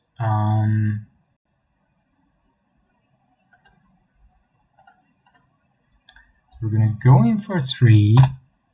And we keep the Pillar of Flame because the Regery is one of the most vicious, annoying little creatures. Especially in this deck. It pumps everything, it allows my opponent to tap my creatures. So we don't want anything to do with it. We're definitely going to start with that.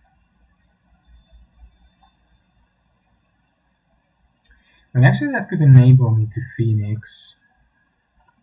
I think I'm just going to keep that. And yep.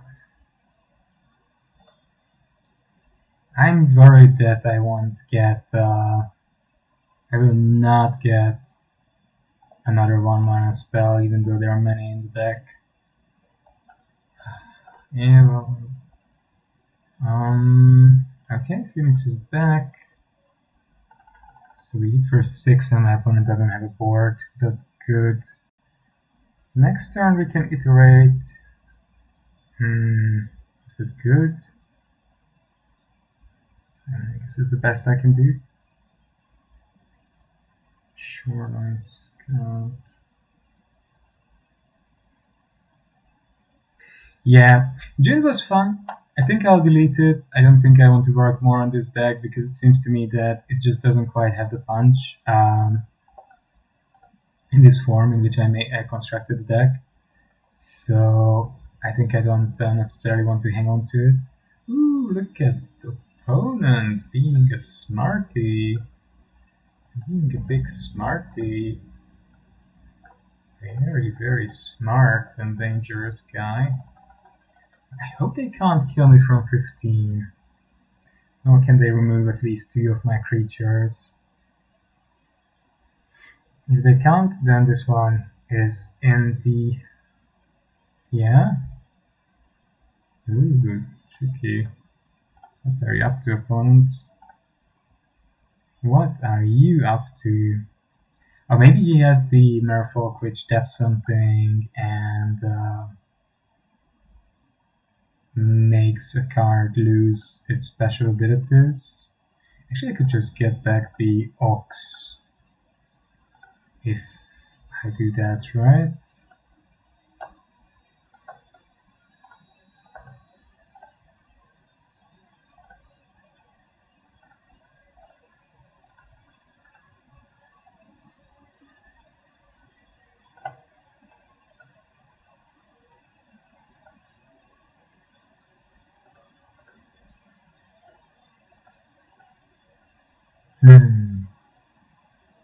No? Did I manage to take out all the creatures?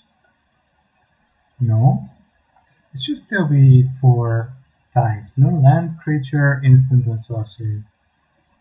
What is missing? What did I take? Oh, I took out all the instants. Brilliant.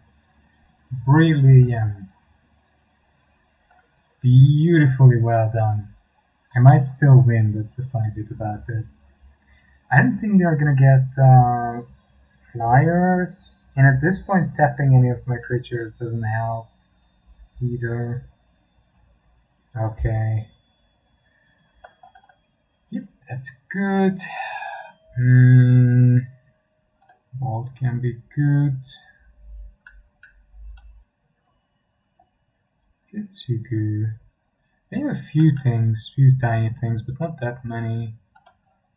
But this might be okay. I think they're gonna have trouble with my flyers in general. Yeah.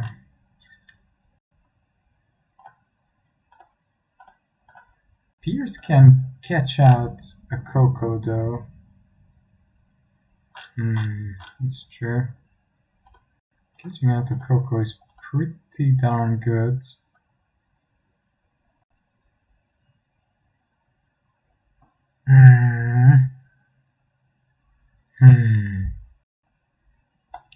Fellas, what a hilarious computer game Magic is, or card game. Whatever format you enjoy playing, you're going to conjure a tropical island. They always do. Well, I mean, it's better than a pathway, that's for sure. That makes sense to me. I just hope they don't have a whole lot of removals. I'm gonna go with Sprite Dragon, and then on turn 3, just, I'm gonna opt, and try to get there. Opt, Fateless Loot thing, something like that might work. Opponent is dealing damage. Yeah, he is. So next turn we can cast 3 1-mana spells. So we have to see what we get. Rejury. 6 damage. Shush. Oh, gosh. Let's do more damage straight away. Tough. Yeah, Consider can go. You're really looking for phoenixes, right?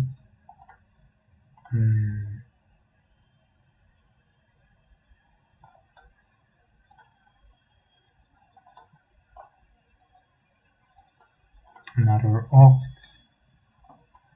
Another land. No creature. Still no creature. How annoying. Still no creature. Very annoying. Come on, dude. Oof. My opponent is just doing well. We're just doing well.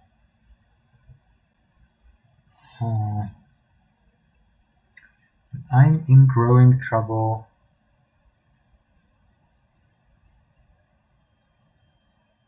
We could have a sort of decentish turn again, but I would need to find a creature really badly. At least one more. I mean, there are quite a few in the deck, right? They're like, oof. If they hit 2 lords, am I dead? 4, 3. Not dead, but almost. Yeah, it's pretty impressive. I think that I'm dead. So, okay. Why did I do that exactly? Still no creature. Oh, never mind. Of course now I draw 2 creatures, but that's way too late. Everything has ward as well, right? So it just doesn't really do anything. Yeah, they all have ward 1. Now we get to creature planeswalker. Yeah, sure. Yep. Nice, well done. Phoenix is in my hand. Would be enough. 2 phoenixes. Nope.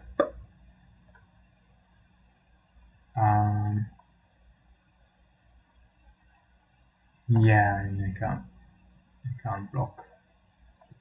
2 phoenixes would not have been enough, so it's okay anyway.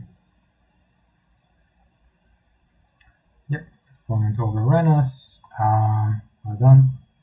Good job. No blocks, and let's see what we can do with the last one.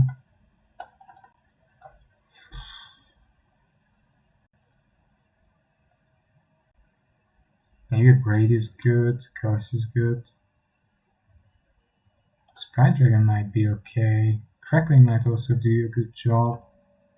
Yeah, I might not need this one and this one.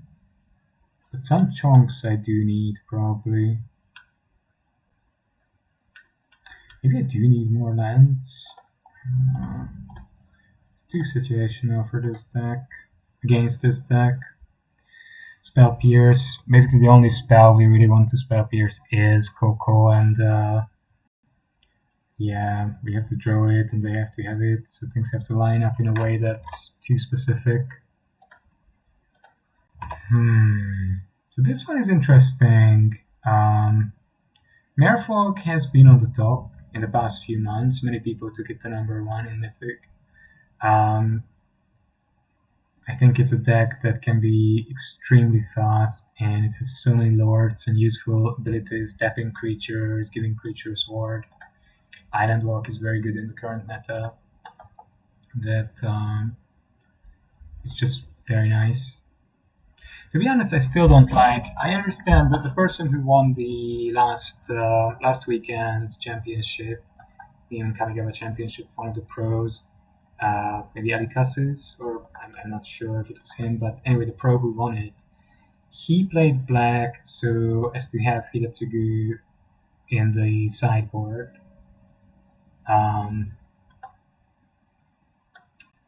But I'm still a little bit unsure about that. Actually, you know what? I am gonna go with the second Rage Girl. Yeah, it's just a faster clock. I don't really want to get rid of so many of them. Usually I put one of them at the beginning into the yard, but I've seen so few creatures in the last couple of games. Whoa.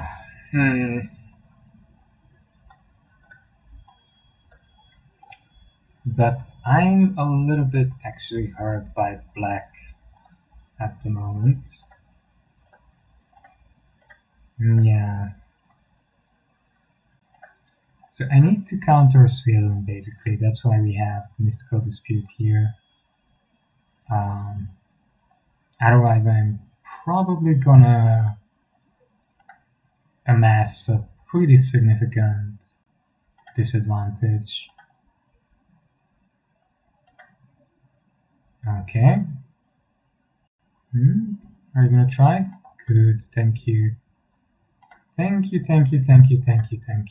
That's a counter and 2 cards into the bin. Very good. Also very good. Okay, slowly getting there. 2 more cards into the bin. Another Consider. Another land. I think with the land I have 4 types now, no? No, still no sorcery. Wow, I really need to put sorcery into the graveyard, right? Ah, there you go. Perfect. Yeah. I mean, we're going for Phoenixes at the moment, obviously. Phoenix comes into my hand, obviously. Yeah. That happens.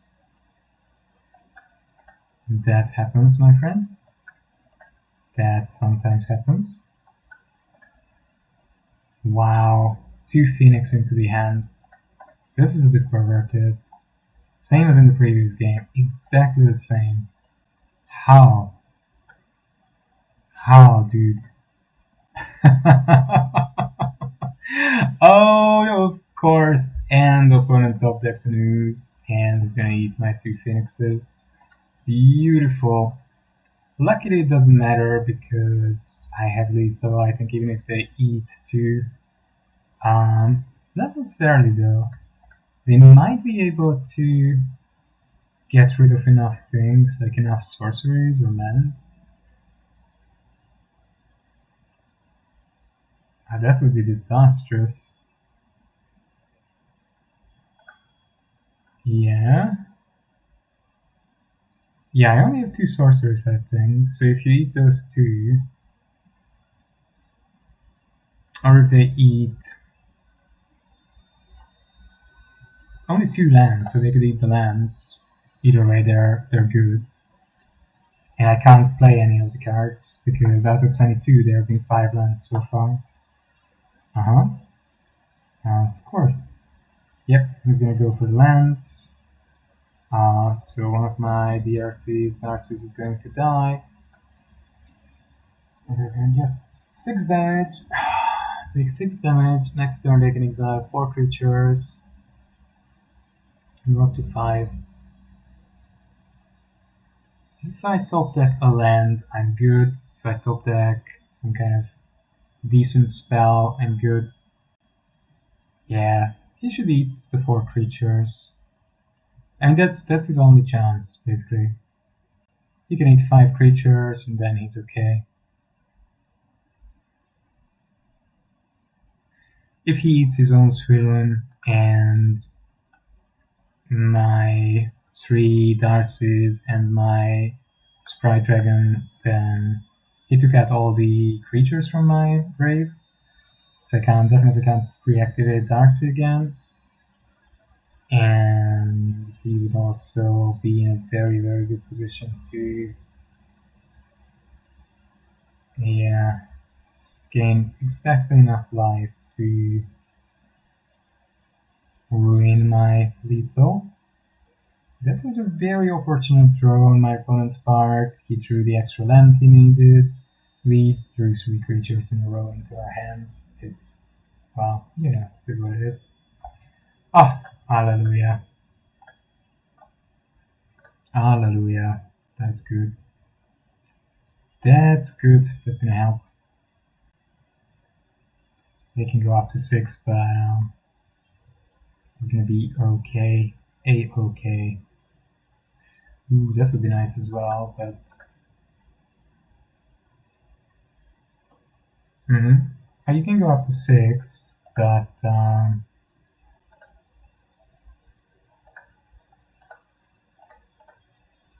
yeah, I'm just gonna do that because this way the channeler can go and attack. Right? The opponent should have eaten the artifact in response and eaten 1 more creature. But maybe they don't have anything, so it doesn't matter too much. They might have a Brazen Borrower or something to balance the Sprite Dragon. Yep, they do. Yep, take action, button on top. Attack again with 2 flyers. Let's see what happens. Hasty flyer. Oh, what happens is my opponent is gonna cast use again and draw a shit ton of, get some life off it. Ah, nice. Nice, nice, nice.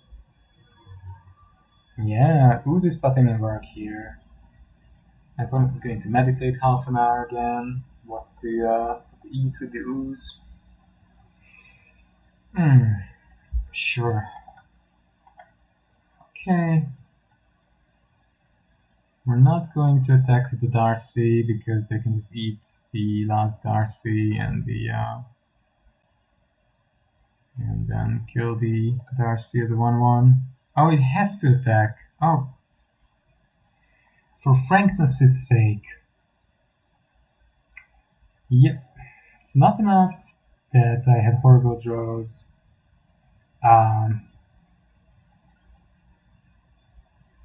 I'm also gonna be blown out by Scavenging Ooze and... yeah, I mean, these are very, very good sideboard cards, though. It's not a wonder that I've been blown out by them. Now I would really need the Crackling Drake, but I need another land as well. This is becoming a lost game. They have a two turns clock. 8. They're coming in for 8, so yeah, I'm just gonna die next turn. I can already see I'm gonna draw something like something totally insignificant that won't matter at all. It's gonna be either a tapped land or I don't know. Yeah. Well, good luck. Well done, opponent. Please be a bit faster if you're winning.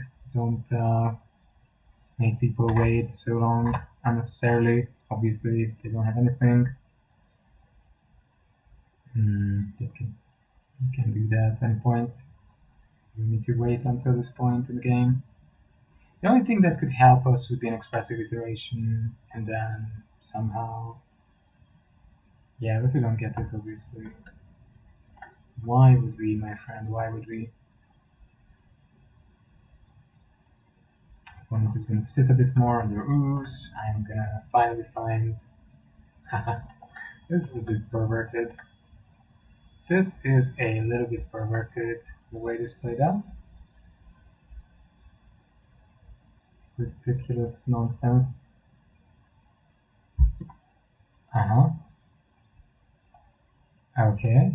What does my opponent have? Because he's really, really, really trying to sit on something.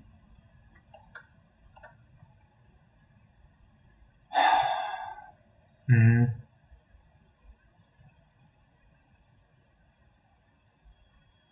I think I'm just being salty. I should move on, right? I don't have any chance to deal with Deuce. He's just gonna eat more things. He's just gonna get more life. And he's just gonna come in for lethal easily. He has 2 cards. He's gonna have another Trickster or something else, Fury, and another Norfolk. And this guy seems to be enjoying his slow rolling the things. So yeah, I think we need to. I think I need to give up. I simply can't imagine anything that could win it. So this is a funny thing about Phoenix. It's really really luck dependent if you draw your Phoenixes, and I haven't seen a single one of my 4 Faithless Lutins. Then you're sort of done. Oh well, that's life. My opponent is gonna sit a bit more on it. He's like, taste of victory. Yep. Sure. We get finally a 5th land. Yep. I think we're just going to pass. We can't win. The opponent can kill us. I haven't played against Merfolk before.